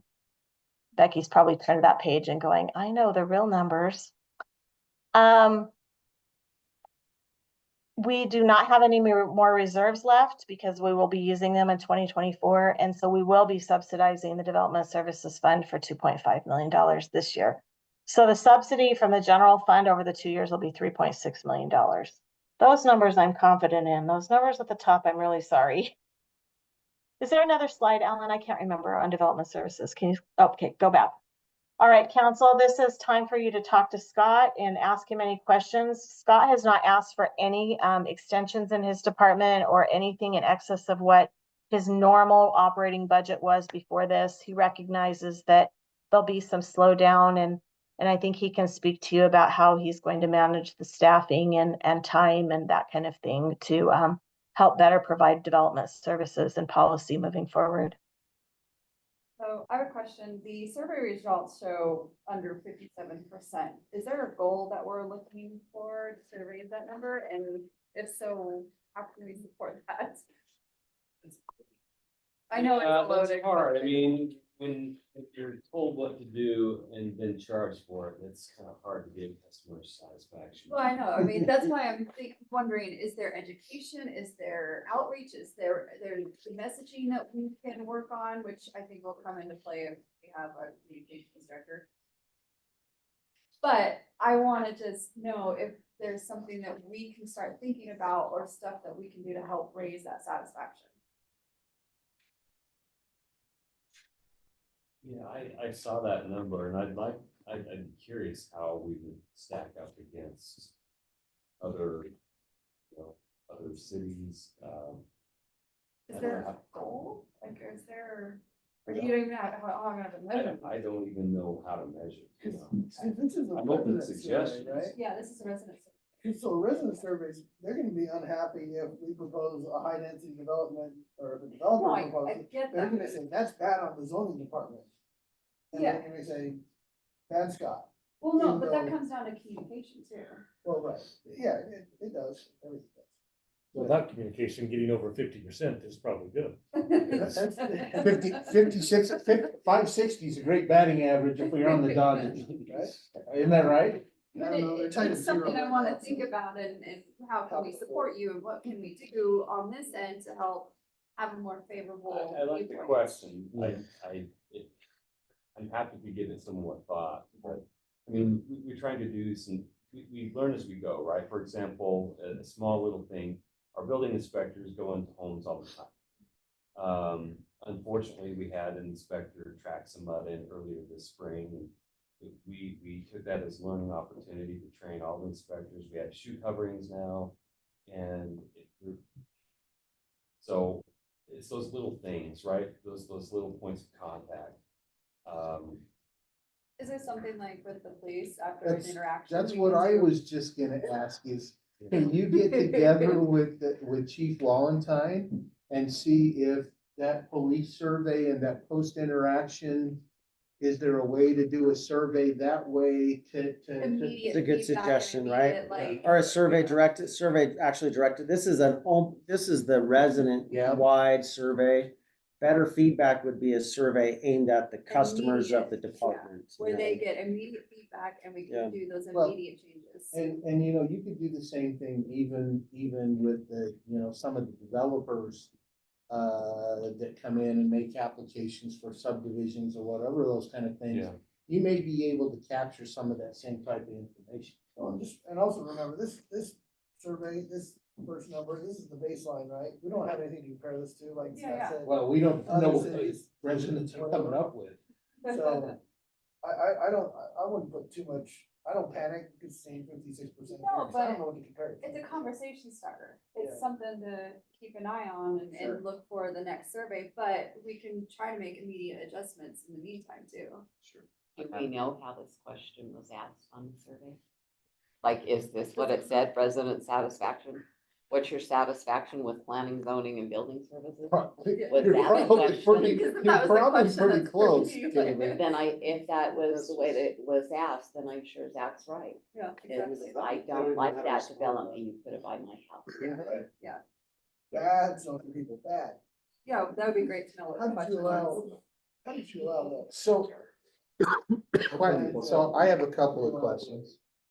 I'm looking at the big board over here. Then I'm gonna ask the very tough question. How many years of revenue dropping before we decide to say the department's too big and we have to cut?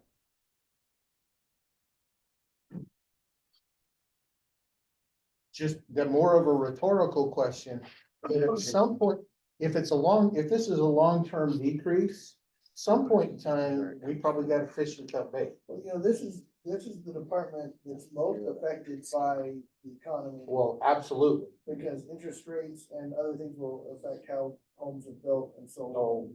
There's no doubt. This is something that, to Denise's earlier point, we see this cycle over and over, right? Which is why I've always been very hesitant to grow with the boom. To the mayor's point, I would much more rely on efficiencies through software than have to fire somebody. Oh, I agree with you. So, we are in the process of pivoting to keep staff engaged in providing services. And you'll love to hear this, a lot of code amendments. And we're looking at being more proactive when it comes to that. But that's a fair question, Councilman. So, next question. And I don't think but do chicken licenses really belong to the business license division? And should we, and I'm asking the rhetorical question, should the chicken licenses move to animal control? I'm just asking, you don't have to give me an answer. What about those ducks? And the ducks, because when we did the duck ordinance, This is a foul question. it is, but when we did the duck ordinance, came back and the number of chicken licenses we have is actually fairly small. The question is, while it's fairly small, would that be the smart thing to do to get it to animal control and get it away from business license? Just think about that because it doesn't make. They already don't have as much work, so you want to give them That's, less? no, that's the business that's license, different. that's different, business licenses are in a different place. And they're in the general fund as opposed to the development services fund, but it's just something that at some place in time, maybe you and the mayor should talk with Brock and everybody and decide, and the chief is, what do we, is now the time, because the numbers are so small, is now the time to do that? Because animal control is the one that enforces that, right? If somebody calls and complains, animal control enforces that, but, so would it make more sense? How many to- chicken licenses? It's about 50 of them in the city. So Yeah, it's 446, I Let think. them worry about that. Yeah. That fraction of reality. It's not a bad question. It's been asked before though, so So- if administration doesn't want to take care of it, then it won't get taken care of. Moving on. Okay. Oh, the last question. Administrative law hearings. I noticed there was a goal in here of administrative law decisions written within 2 business days of the hearing. And we were 70%, we're 90%. If that's a city expectation and that's a contract employee, can't we just write that into the contract and say you're gonna get it done? And enforce that? Cause the ALJ is an administrative, you know where I'm going. If that's the goal that we want, we should be able to enforce that. The balance, we want good rulings, not to suffer at the Well, expense of speed, Then, so there's a little bit of. then my balance question there. is 2 days appropriate? And what's the appropriate standard to get it? So I'm just asking that question from a performance. I think it is appropriate. We've had a change with that, Okay, assignment. And, I'm confident. okay.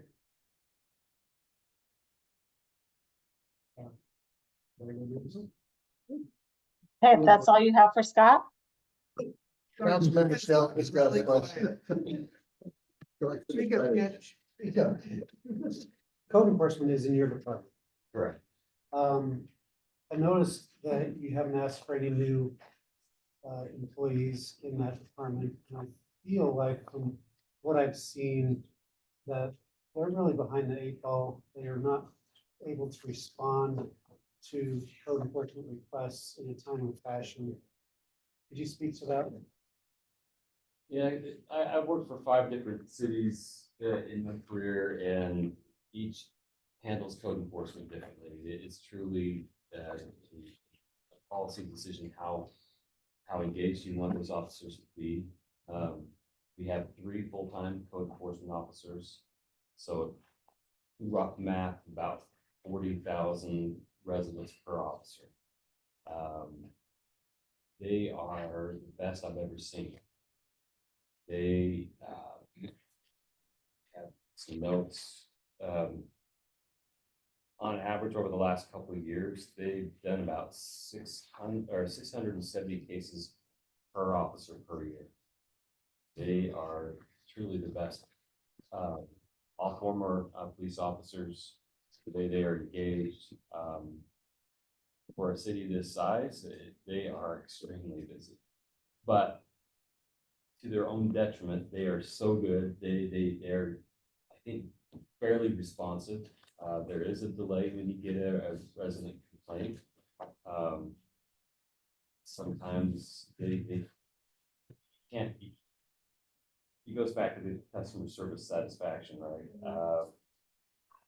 It usually takes sometimes a week to get some sort of feedback to the person who logged into the complaint.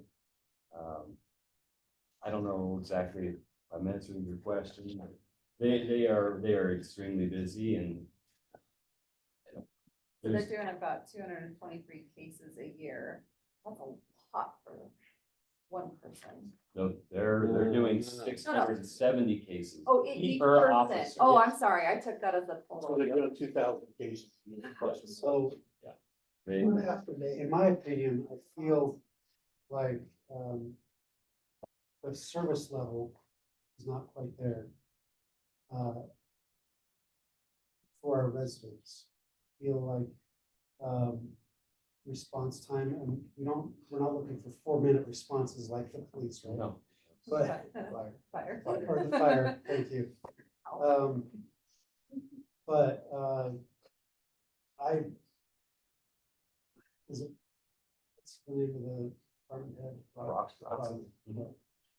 In my conversation with Brock, I got the impression that response times are sometimes much longer than a week. that depends on the issue, and it depends on the season. Oh, Right, sure. right now, they're slammed, so it can be a couple weeks. And I think when I spoke with them, they were also slammed because it was election season and they're overwhelmed with just trying to deal with signs, Well, you right? shouldn't have put your signs where they didn't belong. Yes, I did. And we have people who have two. So, yes, it is cyclical, Sure. yeah. So anyway, I'm a big believer in the broken window syndrome. I feel like, one additional code enforcement officer could potentially mean we have less need for police officers in our city.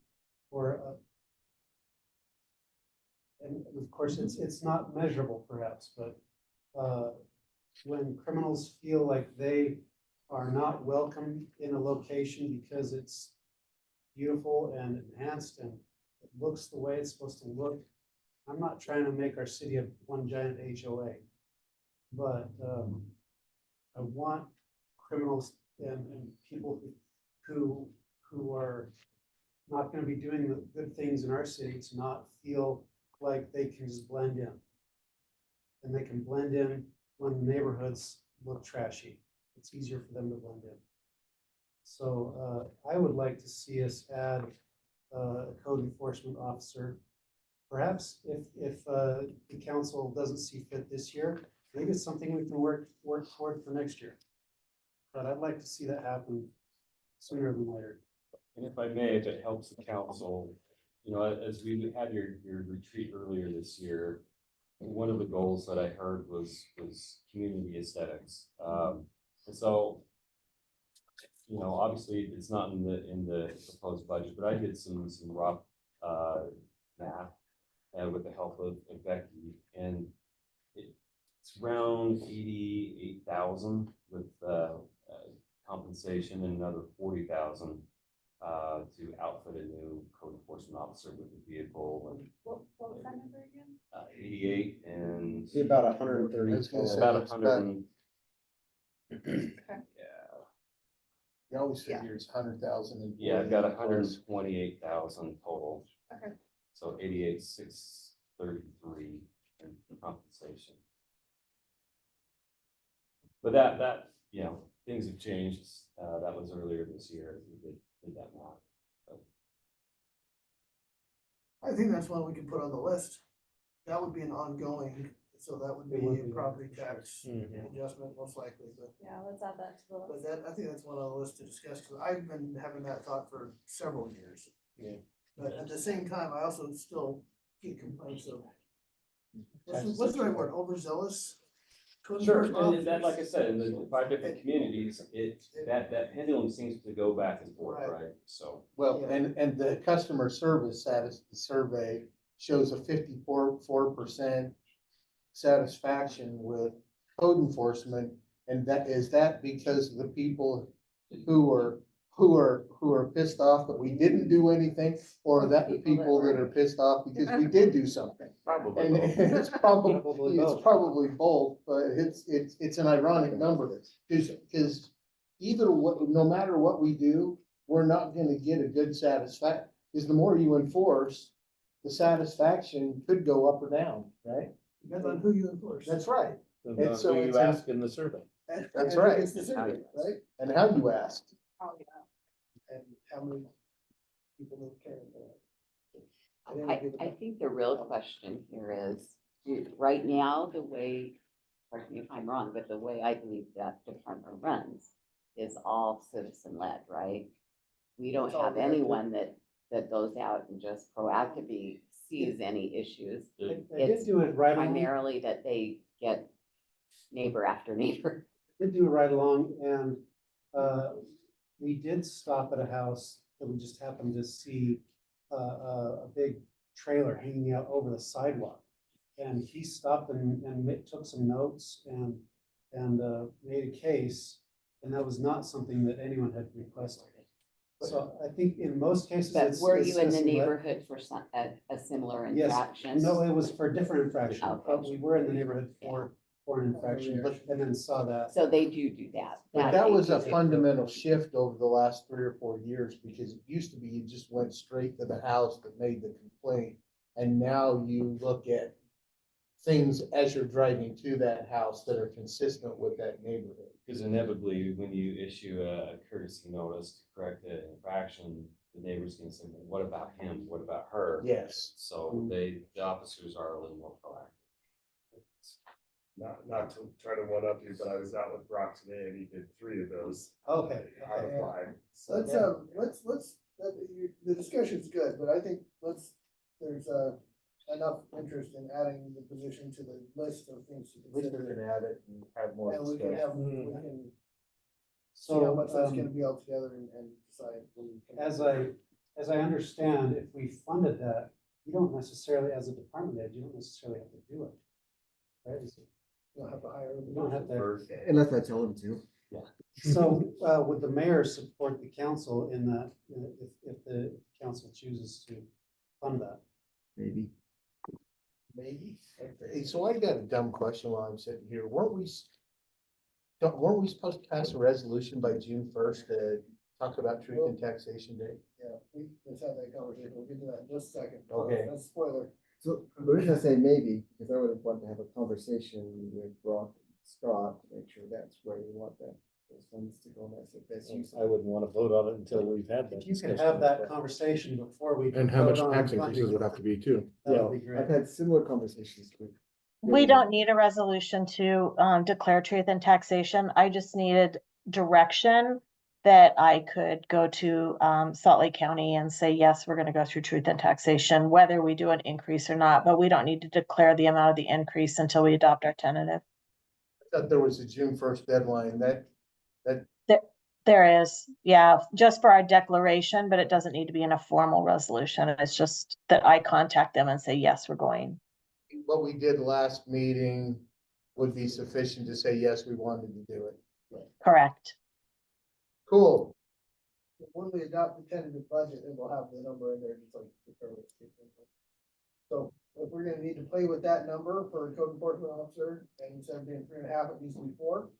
Yeah, but before I do that, I would like to talk to Brian again. Brian's got some concrete people in one deal, and I did give him the people he had. Not for us as well. asphalt, he wants concrete? Oh.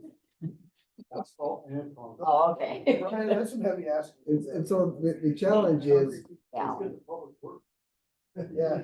is Okay, we had I these think discussions we with beat the them. code enforcement horse to death, and I think. Thank you. Services picks it up.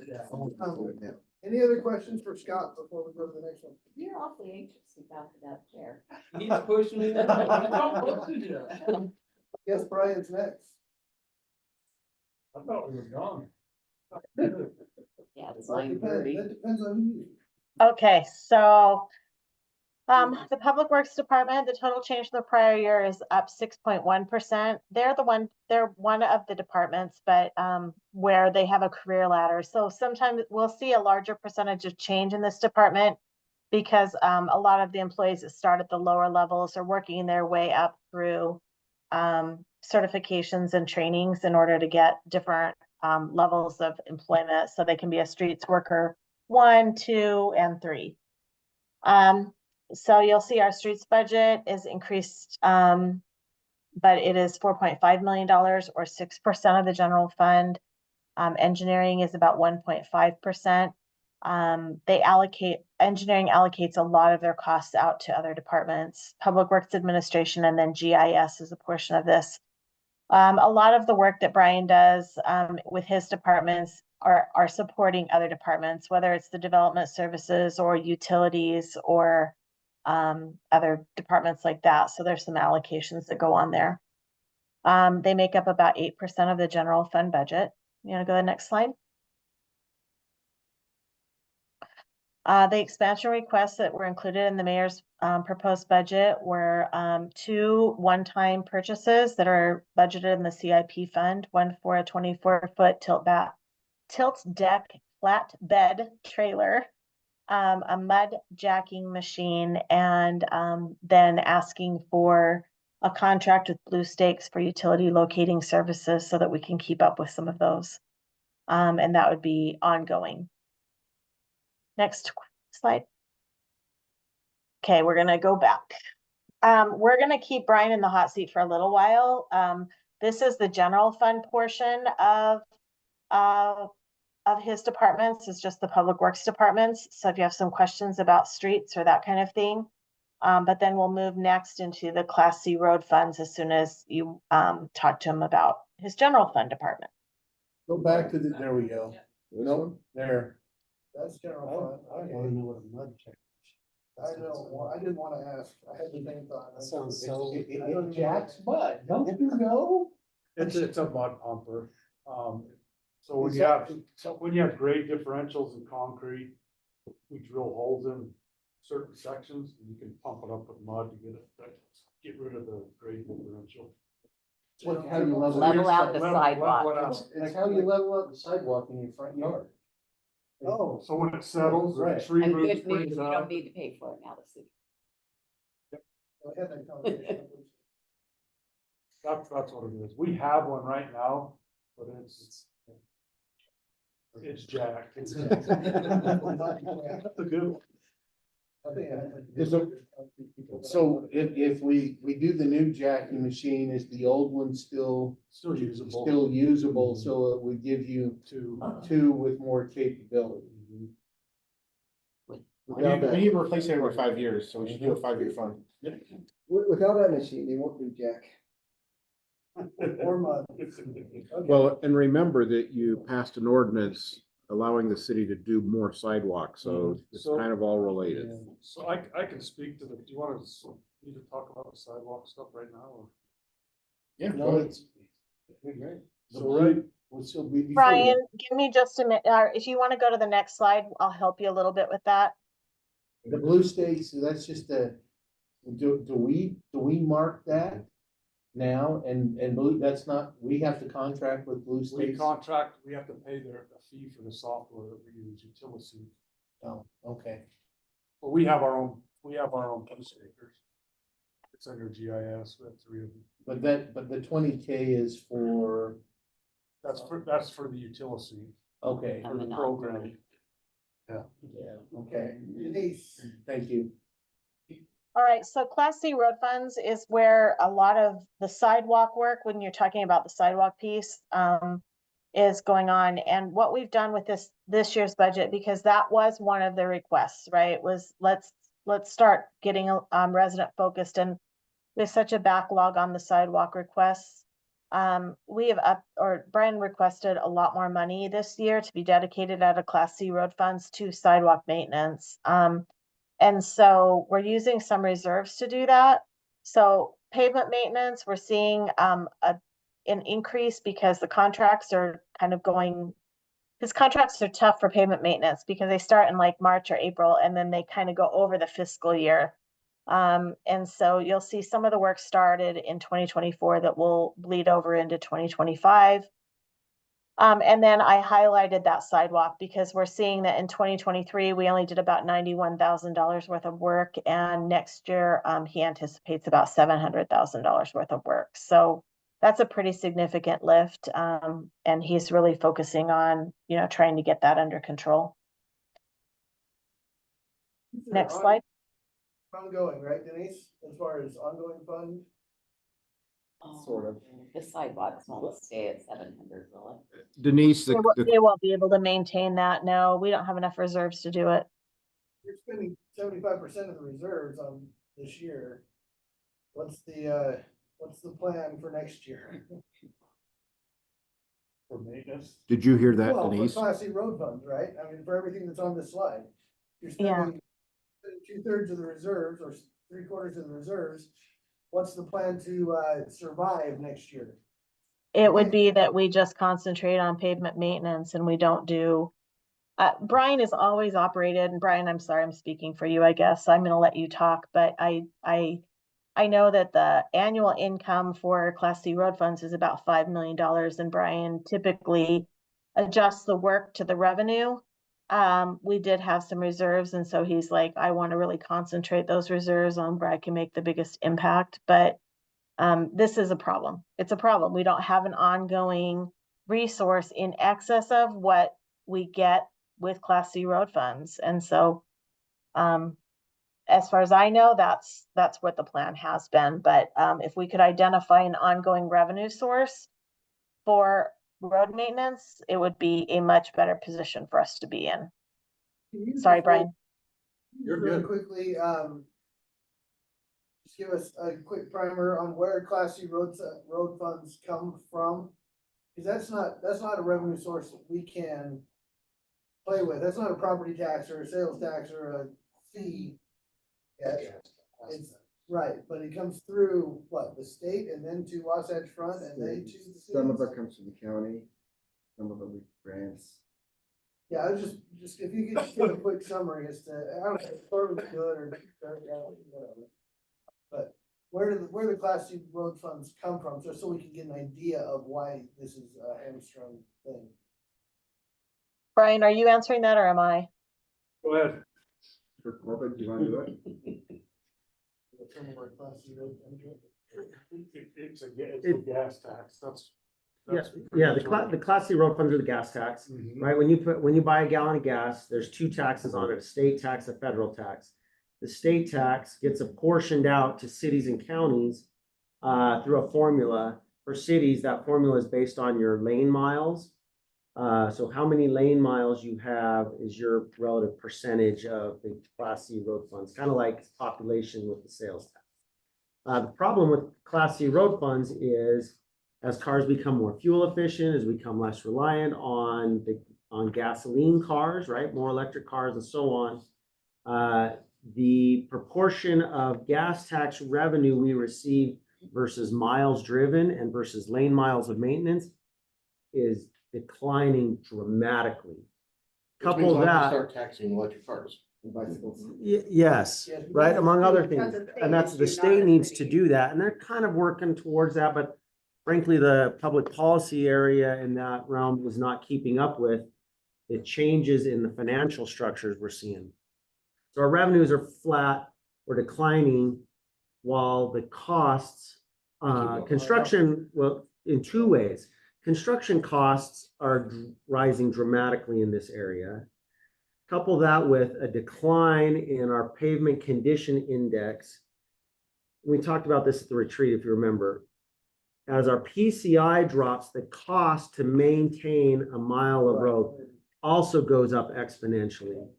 That's a perfect storm of awful conditions for maintaining roads over time. And if we don't get on top of it, we're facing a tens of millions or hundreds of millions of dollars. I don't mean to be too dramatic, but possibly hundreds of millions of dollars in unfunded maintenance liabilities on our roads if we don't find a way in the next couple of years to start putting a lot more money toward surface maintenance of city streets. Is this something that's a priority with the LTC and the lobbying effects for the legislation to really work on this for the next session? Or is this just kind of like not a priority? Well, it is, I know, but it's not. It doesn't get traction. There was discussion, I know, on how C road money was gonna be allocated, but nothing ever happened. Is it something we as a city can help with the LTC to help with the legislation on our end to make it more of a priority, especially for this next year? So we're not running into a complete deficit next year, because that's what we're heading towards. It's not pushing down and eroding more. This is an immediate issue. Yeah, this is fairness. I mean, when you see the reserves go from 4 million to 1 million in 1 year. Yeah. That's an immediate. If I may too, I mean, the state is feeling the same pressure. Yeah. Because the state has the same problem. They're running into the same predicament. Gas tax isn't being their needs as well. So Yeah. they're studying, they're trying to figure out ways to fund state highways. in the same way we're funding states. So, in all fairness to the legislature, as much as I want to add now, the fact of the matter is that they could double what they give us under Class C road funds, and we could go to $10 million, and it's not even gonna do a dent if it's $100 million to fix the fixed pavement in West Jordan City, an extra $5 million a year, we might fix it in 20 years. That that's not gonna work. Doubling property tax, if we raise property tax by 100%, only gonna raise $18 million. We have a bigger problem, and we could triple property taxes and we'd still not solve the problem. So there's gotta be some other solutions besides more money. I mean, we can raise money, right? I'm just gonna throw out, what we can say if we need to. We have the utility, I'm gonna throw this out. Denise, you're gonna be proud of me. We have the utility transfer fund from the water and the sewer. Well, where do water and sewer all run under? Brian's roads. So, the fact of the matter is that if we chose to, and we looked at a policy issue, we could actually say that the utility transfer money, the 2.5, which would give us an extra 2.5, that actually should go straight to roads, because that's where all of our utility right of way is, in roads. So we could dedicate that if we wanted. We just have to figure out where in the general fund, how we want to do that. But that is a discussion that we could have. All the new utility right of ways. I think the only A lot ones, of them are not. the only ones in this room that have been around to what I'm about to talk about, I think it's Brian and maybe Greg. Eric and I came in at the end of that, and everybody else in this room is newer than us. So, but I remember when did we first run? 2013? We both ran and didn't get anywhere. And 2015. But prior to 2013, and not long prior to 2013, I remember my predecessor, Ben, talking about this, and because he was running for mayor that year, right? I remember him talking about this in that campaign, and him saying that they instituted the telecom tax. It was originally earmarked for roads, weirdly enough, right? That earmark at some point has gone away, and now it's a general fund into the dump. But that's true. It is dedicated to roads. However, we use it to subsidize our streets department, which also supports roads. Which is why it's kept in the general fund. So the earmark is still there? Yes. I know, but I thought it went away at one point. So maybe we could issue a transfer fee. Yeah. People have learned how I'm to not saying that's change the the solution. feed, landlines have gone away and all. Yeah, I'm kinds of not saying things. that's So the how much solution, of I'm just saying it at one point, the city council, 12, 13 years ago, came up with a creative solution to move the needle on this. There may be other creative solutions out there. It's just what I'm saying. Anyway, for purposes of this budget, it's just something I wanted to highlight that, look, here's a drastic thing that we need to keep in mind. So just, I could throw out I know these numbers aren't obtainable, but we did run some scenarios. Where we want to be with our roads is 70, a PCI of 70 or above. We only have 30% of our roads that are 70% right now. Everything else is below 70. So we ran some numbers, and we ran a 6-year plan to get the roads taken care of. It's within 6 years that are below 70, would be $25 million a year. And then it levels out, and it's just maintenance. And the importance behind maintenance is in the first 7 to 8 years is when you want to surface treat those roads before they lose all their oil. Once you pass that, the roads start crumbling, and it's downhill from there. So Sounds like Chad Street. we had a. Well, it's still got 20 more years, About my street. that with the trails. Yeah. Did you hear? Trails are a little different. Trails usually just separate. It's usually base material is not good under it, so they usually separate. But that's another. Yeah, I have a picture of my foot and tie a whole separation that I almost rolled. Yeah, they'll usually separate at the seams. Yeah. Or off to the side. So 25 million a year for 7 years. So this is an issue, every city's facing. We are particularly challenged with it though, because our average PCI right now is low, and it's lower than some of our peer cities. Two, we've got a lot of lane miles. We probably have I would gamble a guess that we have the second most lane miles of any city in the state, maybe third. Maybe West Valley's got more lane miles than us. But this is not it's not sexy, it's not obvious. And it's this kind of underlying liability that's out there, right? And so it kind of gets put off. But our residents are starting to notice it. In the resident survey we were talking about earlier with Scott's area, there's a list of about 20 different city services ranked on a scale of 1 to 100. How do you feel about these different city services?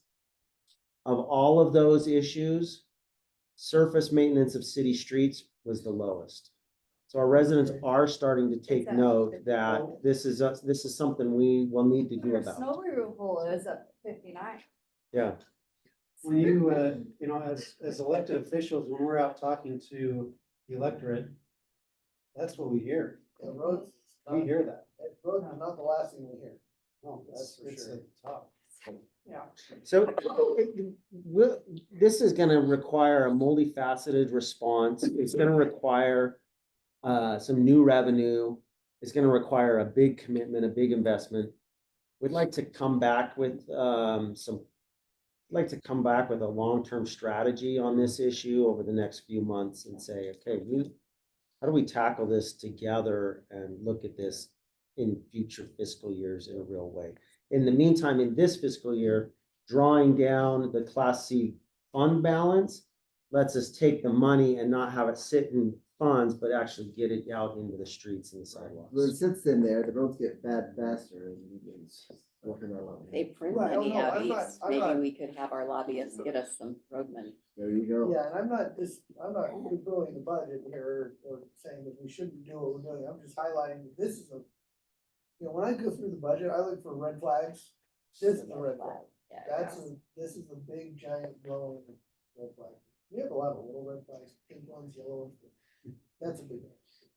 So I looked up our lane miles on the Class C roads website that UDOT manages. And we are third. So we're 3 miles less than West Valley, which is second, and then Salt Lake City is first, obviously. But we are the third largest lane miles and only by 2.5 miles. Well, that'll change with the 90th South by next expansion. That's true. That's true. Put in 90th South and 86 South and we will be the second largest lane mile. Take long to get into second. Cool. What else has Brian got on the Okay, so, Here we go, we're on the road. Brian, I'm gonna ask you the same question I've asked all the other department directors. Do we have a plan, do we have a metric to know what we ought to have for snowplow drivers per lane mile so that when we add so many more lane miles, we know when to add the snowplow driver? We did have a metric at one time, an increase of so many lane miles, that triggered an employee, a truck. I have that somewhere, I just gotta find it. Okay. We do have it. I remember working on that with him, so. And we're about 5 miles shy of needing another one. I bet we are. Maybe 5 more. Oh, okay, I was gonna say, it's not just one. So like Corbin said, we'll come back with some Better news. suggestions on, I wish I had better news. That'll On be how we're after- gonna. That'll be after tackle this budget. this. Is the city Yeah, buying lottery exactly. tickets? Can we Tell lottery? There you go. But Is it legal for- that $700,000 for sidewalks. That will be gone. We have 47,000 sidewalk issues mapped out that we gotta. 47,000? 47,000 How sidewalk many of issues. those are caused because when they were initially put in by other sources? I mean, there's multiple variables on what's wrong with it. Some of them are cracked, some of them are heaved, trees lift them. Or ground Ground settles, water line trenches go into homes, that go through the sidewalk settle. The big thing is trees though, that's what we're finding right now. But a lot of them, yeah, and the wrong trees were probably planted most likely in the park strip. So like I said, when we were talking, on the code changes, when we take out people's trees to replace the sidewalk or curb or gutter, we give them a voucher for another tree, but we ask them not to plant it in a park strip. We ask them to put it in their yard, so we're not back 20 years later doing the same thing. And that seems to be working well with the residents. So I'm gonna ask a question because of that. I know this is gonna cost money.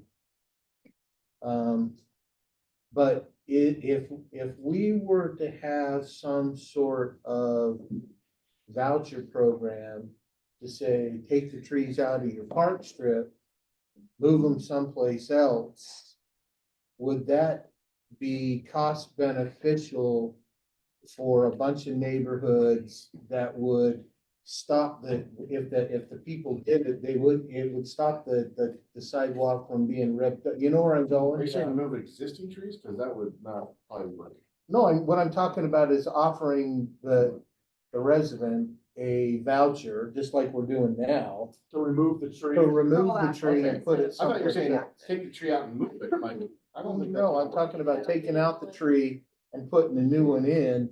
Would that be cost effective and better? I mean, that's not the cost, cause you gotta pay to take it out and put a new one. That's, yeah, well, most of the trees, Councilmember Green, most of the trees are big mature trees, right?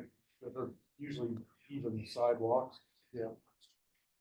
An average cost to remove one, will have a contractor come in to remove maybe $500. an 8-inch caliper tree, depending on how high it is.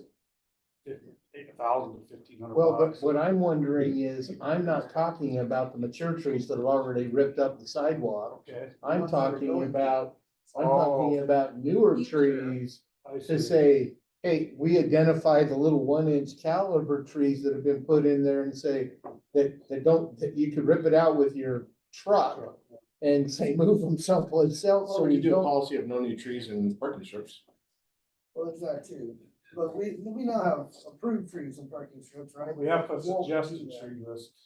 I was told 25 years ago by my dad, don't ever put a tree in a parking strip. I think that's the best idea. And I'm glad I didn't. I got trees in my parking street. Man. Anyways, being proactive. They not have reactive, preventative and maintenance, prevention, yeah, yes. yeah, but with the community incentive, yeah, Yeah. yeah, it's a good idea. It's something we could potentially work with the flip the script too, as far as some of those incentives. I don't think it's something that we're gonna get in place for this budget, but it's No, something to think about for sure. But it's something that, maybe it's a mid-year budget thing. This year's already shot the heck for this summer, right? But if we work towards that for maybe the winter, we could maybe authorize something for next summer. Right, yeah. I would only be in favor of that if it actually saved the city money. It Well, I would. think long-term. Long-term, it Short-term, would, it it would, because you're not replacing the sidewalk and removing removing the mature tree, plus replacing the sidewalk. You get the tree at a small caliper. Yeah, be proactive. There would Only be. the curve as well. So- Yeah, exactly.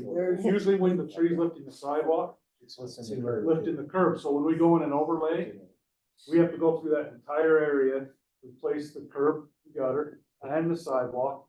So we get the flow lines right in the road. We don't want to overlay a road then it holds water, right? Because the gutter's lifted or whatever. So it would be cost effective to We do should what just Councilmember save Green. And this Dirt is, roads. but this is, If we for, have this especially road, for you guys that are doing the first budget, road. this is a constant tug of war that you will always have when it comes to city budget, because there's always ways that we could spend money now to save money in the future. Yeah. But spending the money now is hard because you don't have it, and you have to find a tax or find something, or find a way to raise the money now to save the money in the future. When I was first elected many years ago, they were talking about, linings on manholes. And if we just spend so much more money to put a lining on a manhole cover or on a manhole, the manhole would last X number of years longer. And it would be exponentially cheaper to put that lining in, but it would cost $1 million. No, that wasn't the cost, but Spend more in upfront order to save for more. maintenance and surface treatments. I'm just talking asphalt now. Yeah, You save $6 to $10 8 years later. yeah, but it goes to, I mean, there's a million things in the budget that are like this. You know, fireman turnouts to future health insurance premium. I mean, all of these things, there's a million different ways to spend money now, that saves money in the future. But you gotta have the money now to spend it. Or you gotta bond for it, or you gotta figure out, you know, where that money's gonna come from, so. Well, and that's then just you something to add keep in mind. who should be paying for it? Should current residents be paying for future residents or? Yeah, it's a Complicated. constant, Yeah. it's a constant tug of war, and I think it's healthy to have that tension there. But it's just one of those things where there's like 6 right answers, and it's like, okay, where to go? You know, Chad is right. Do we look at just, I mean, as a policy thing to help this particular issue, do we look at new subdivisions saying no trees in park strips? And you know, and. We would love that. You know, for the new, and we can. That's recommended. Green sweeper, love it. I can't tell you, so the trees in my neighborhood are not that old, they're maybe 20 years old, but I can't tell you how often either a city truck or the garbage trucks run into the trees. And we even had a person with a trailer, like a travel trailer, driving down the street and that branch just sticking right out and cut their travel trailer. And we would, code enforcement would have something better to do than measuring tree branches, because they won't be there. I was gonna, when you guys were talking code enforcement, I was gonna say Brock spends a lot of time doing trees. And if we got rid of those trees, we I don't was have about to. to just go take the saw out from my neighborhood and just start cutting. We'll just talk about Oh, yeah. No, our trees go in the front. Get them out.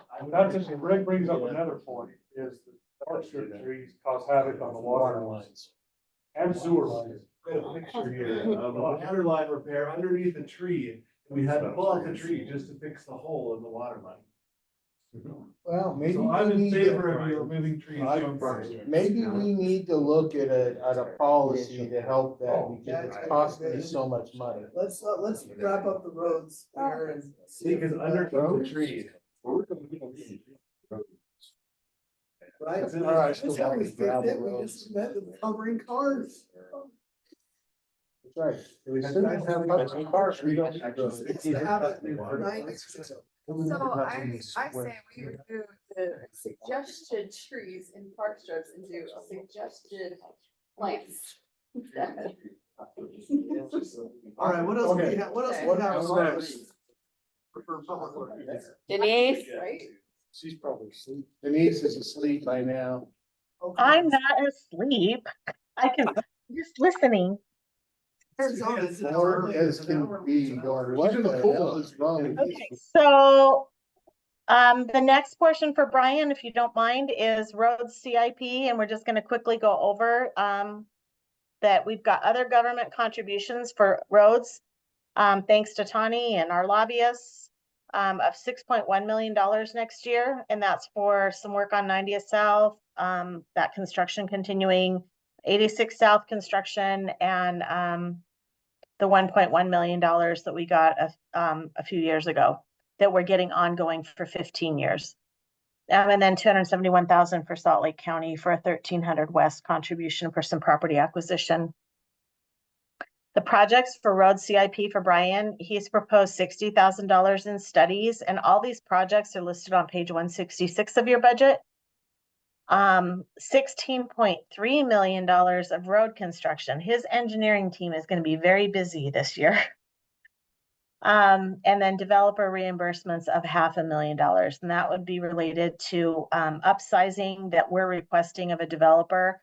That is our responsibility, but they will front the money and then we'll reimburse them for it. So if there's any discussion or questions on any of his projects or what's going to be accomplished, now would be the time to ask him. 7600 South interchange on Redwood Road. Redwood Road 76 South signal improvement. I think that's 86. I think that was this. Oh, Yeah, that's the signal light over there, Gardner. Gardner. Yeah. Well, but just above it is the Gardner Lane signal improvement. Isn't that Maybe Target? if you want Isn't over- 76 Target? No, No, that- that's yeah, too it's far further- north, huh? Further north. 76 Yeah. is It over might be in front, 76 in by- front of the, Middle school. that's over in front of the middle No, school and school. the overhead. Yeah, it's the Oh. school. improvements. Yeah, Are we gonna put a light there at West Jordan Middle School? Yeah, they have to make some intersection. Yeah, we have to make some improvements to the intersection, but we're working with UDOT on that right now and Gardner. So that actually is one at 76 and Redwood. And the Gardner. The Gardner one is at 86 and Redwood, yeah. Yep. 86 or 82. 82. Whatever the Gardner is, but. 80 also. Something 80. Just one past, you know. Well, and I think it's really important too, the progress on 1300 West. We're gonna start that phase 3, of that project and finish up our phase 2. Big Helping and Chatter, way excited. So we're right now, we're in property acquisition phase 2. So we're hopefully get the property acquisition done this year. There's 30 parcels that we have to acquire. For 30 right-of-way parcels. We'll get that done hopefully this year and start construction next year. Phase 3 will come after phase 2, but we're still trying to get some funding for that. Phase 3 is from 78 to 70th, right? Yeah. And that's, And that's the one that's gonna have some substantial property acquisition. So the 90th South, 40th West intersection. Kayleen's got no interest in that one, by the way. we'll take that one off. Oh, what Kayleen has to say on that one is the engineer that told me they were getting it right, told you weren't, I was right. Are we doing anything to reduce the left-hand turn? The part of the problem with 90th South and 40th West, right, is that left-hand turn lane going west gets backed up and it blocks the road. I know Nestor's been working with UDOT and getting some funding approved for the study. I know he's done a study on intersection improvements. Because I almost damn near say we put a through turn in there and drive people crazy, but it would eliminate the backup. Yeah, so I know he's working on it. I don't know, I haven't Okay. followed up, but it's being worked on. Okay. One more intersection that I don't see on this road, and it is, I think it's terrible, and is 3800 west and 7800 south. That's the one where Center Park Lane hits Walmart. Oh, by Walmart. That intersection is terrible. And what I noticed the other night, as I come in and out of public works and stuff in the bad traffic, is that the same thing happens going eastbound on 78th is that people are trying to turn left and the left-hand turn lane backs up into the regular lane of travel. And I'm wondering if that's, if. We talked about deepening that queue pocket 5 years ago and And that's just Heard out there it- surveying that intersection. it will. Heard a story about it being World War III with the dentist and a business that right now has a left turn access from the westbound lanes into their Well, I area. just Do you wonder have if we to? have to even have, on Yeah. some of that, if we have to have the center divider there.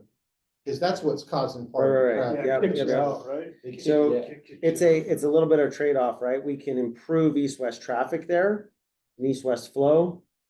But some of the businesses on the south side of 78 that enjoy a left-hand turn access into their business would lose that left-hand turn access into their business, or it would get moved to the next shopping center If you further remember, west. you guys might remember when we did 78 and 40 at that, when we did the improvements there on 78. We had to remove that island so we could do some work there, and we were gonna keep the island out. And that's when the businesses. They I come do unglued on remember. us. They- Signs, right? They had Yeah. like they were like Yeah. put up on their signs. Yeah, it was a challenge. Nestor has looked at that Okay. also. Well, and have we, I know this is a bad topic, but have we looked at, realigning that intersection so it's actually aligned right? And I know that means taking a couple of houses, but have we, a couple of duplexes, but have we looked at aligning that intersection so that intersection is lined right? If we keep them off center, it's a traffic calming. That is. Are you talking about 78th and 38th? Yeah. No, Still? there's a side.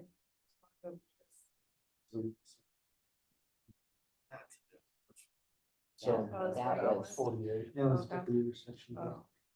Yeah, this is the one where Jordan Land That points one, out Brian the did something. 78. Yeah, we can make some striping changes on that. Anyway, just a, Okay. that intersection is. Okay. Anything else for? Okay, so council, I'm gonna propose that we make it this a stopping point and that we still have some discussions to have. We haven't covered parks CIP. We would like a discussion about the proposed bond for the multipurpose fields. And we have not covered utilities quite yet. And so while I don't think it would be, I don't know, I don't think it would be 3 hours, but I can't tell. We would like to propose one more work session on the budget prior to you adopting a tentative. Thoughts? Tentative budget deadline is what day? End of June. It's still in June? Mhm. And that's when we have to decide the property tax increase amount that we cannot exceed. Yes, and that's when you adopt the tentative budget, so there is something the city can use beginning July 1st while you go through the truth and taxation process. And by the later part of June, you should know the certified tax rate from the county and what revenue that, so you'll have a clearer picture. Yep. And you have a pretty light agenda right now on the 5th, other than you have a few public hearings dealing with the budget. Yeah, yep. Yeah, but we need to know something. Yeah, no, it's gonna be June 5th, we'll plan on another, after the budget, after the ones in there. Including the Fairway Estates, but the MDA and the RDA public hearing. Public hearings, yeah. Those have to be on June 5th, we said those tonight. So after those, we'll come back in here and we'll do this one more time. And we still have budget for now for the 5th, and we still have one program for the 12th. Is that enough? If necessary. However, the 12th, I will be in the air coming back from a conference. So I don't land until 8:30 at night. We'll pay for your in-flight Wi-Fi. No, I'm just kidding. Oh, okay. Is after the meeting on the Just 5th kidding. and the 12th enough to discuss everything that we need to? Well, Well, we'll find out. If not, I mean, we've got 15 days. Where we can, 5 meetings if we need to, but I think we can do it all. What are you gonna say? I'm sure Denise would just love being in, 25C, sitting there chatting up. No, for public works, it's actually $47 million. Everybody on And the her whole plane is listening. flight would just love that. All right, we'll go ahead and call this a stopping point then, and keep an eye on emails and texts for future meetings if we need to change anything. Any questions, comments? Thank you all for being here. It's better than we've gone lately. City council meetings used to routinely go past 11. Oh, remember those midnights? It's midnight and a couple 1 AM. So No, I don't remember. I must have fallen I asleep. appreciate you staying awake at least till 10:08. Any further discussion? Move to adjourn. Second. All in favor? Aye. No, There's it. now I gotta put it in the 601. Yeah. Council. Okay. What if I said yay? What if I said yay right now? Yeah, yeah.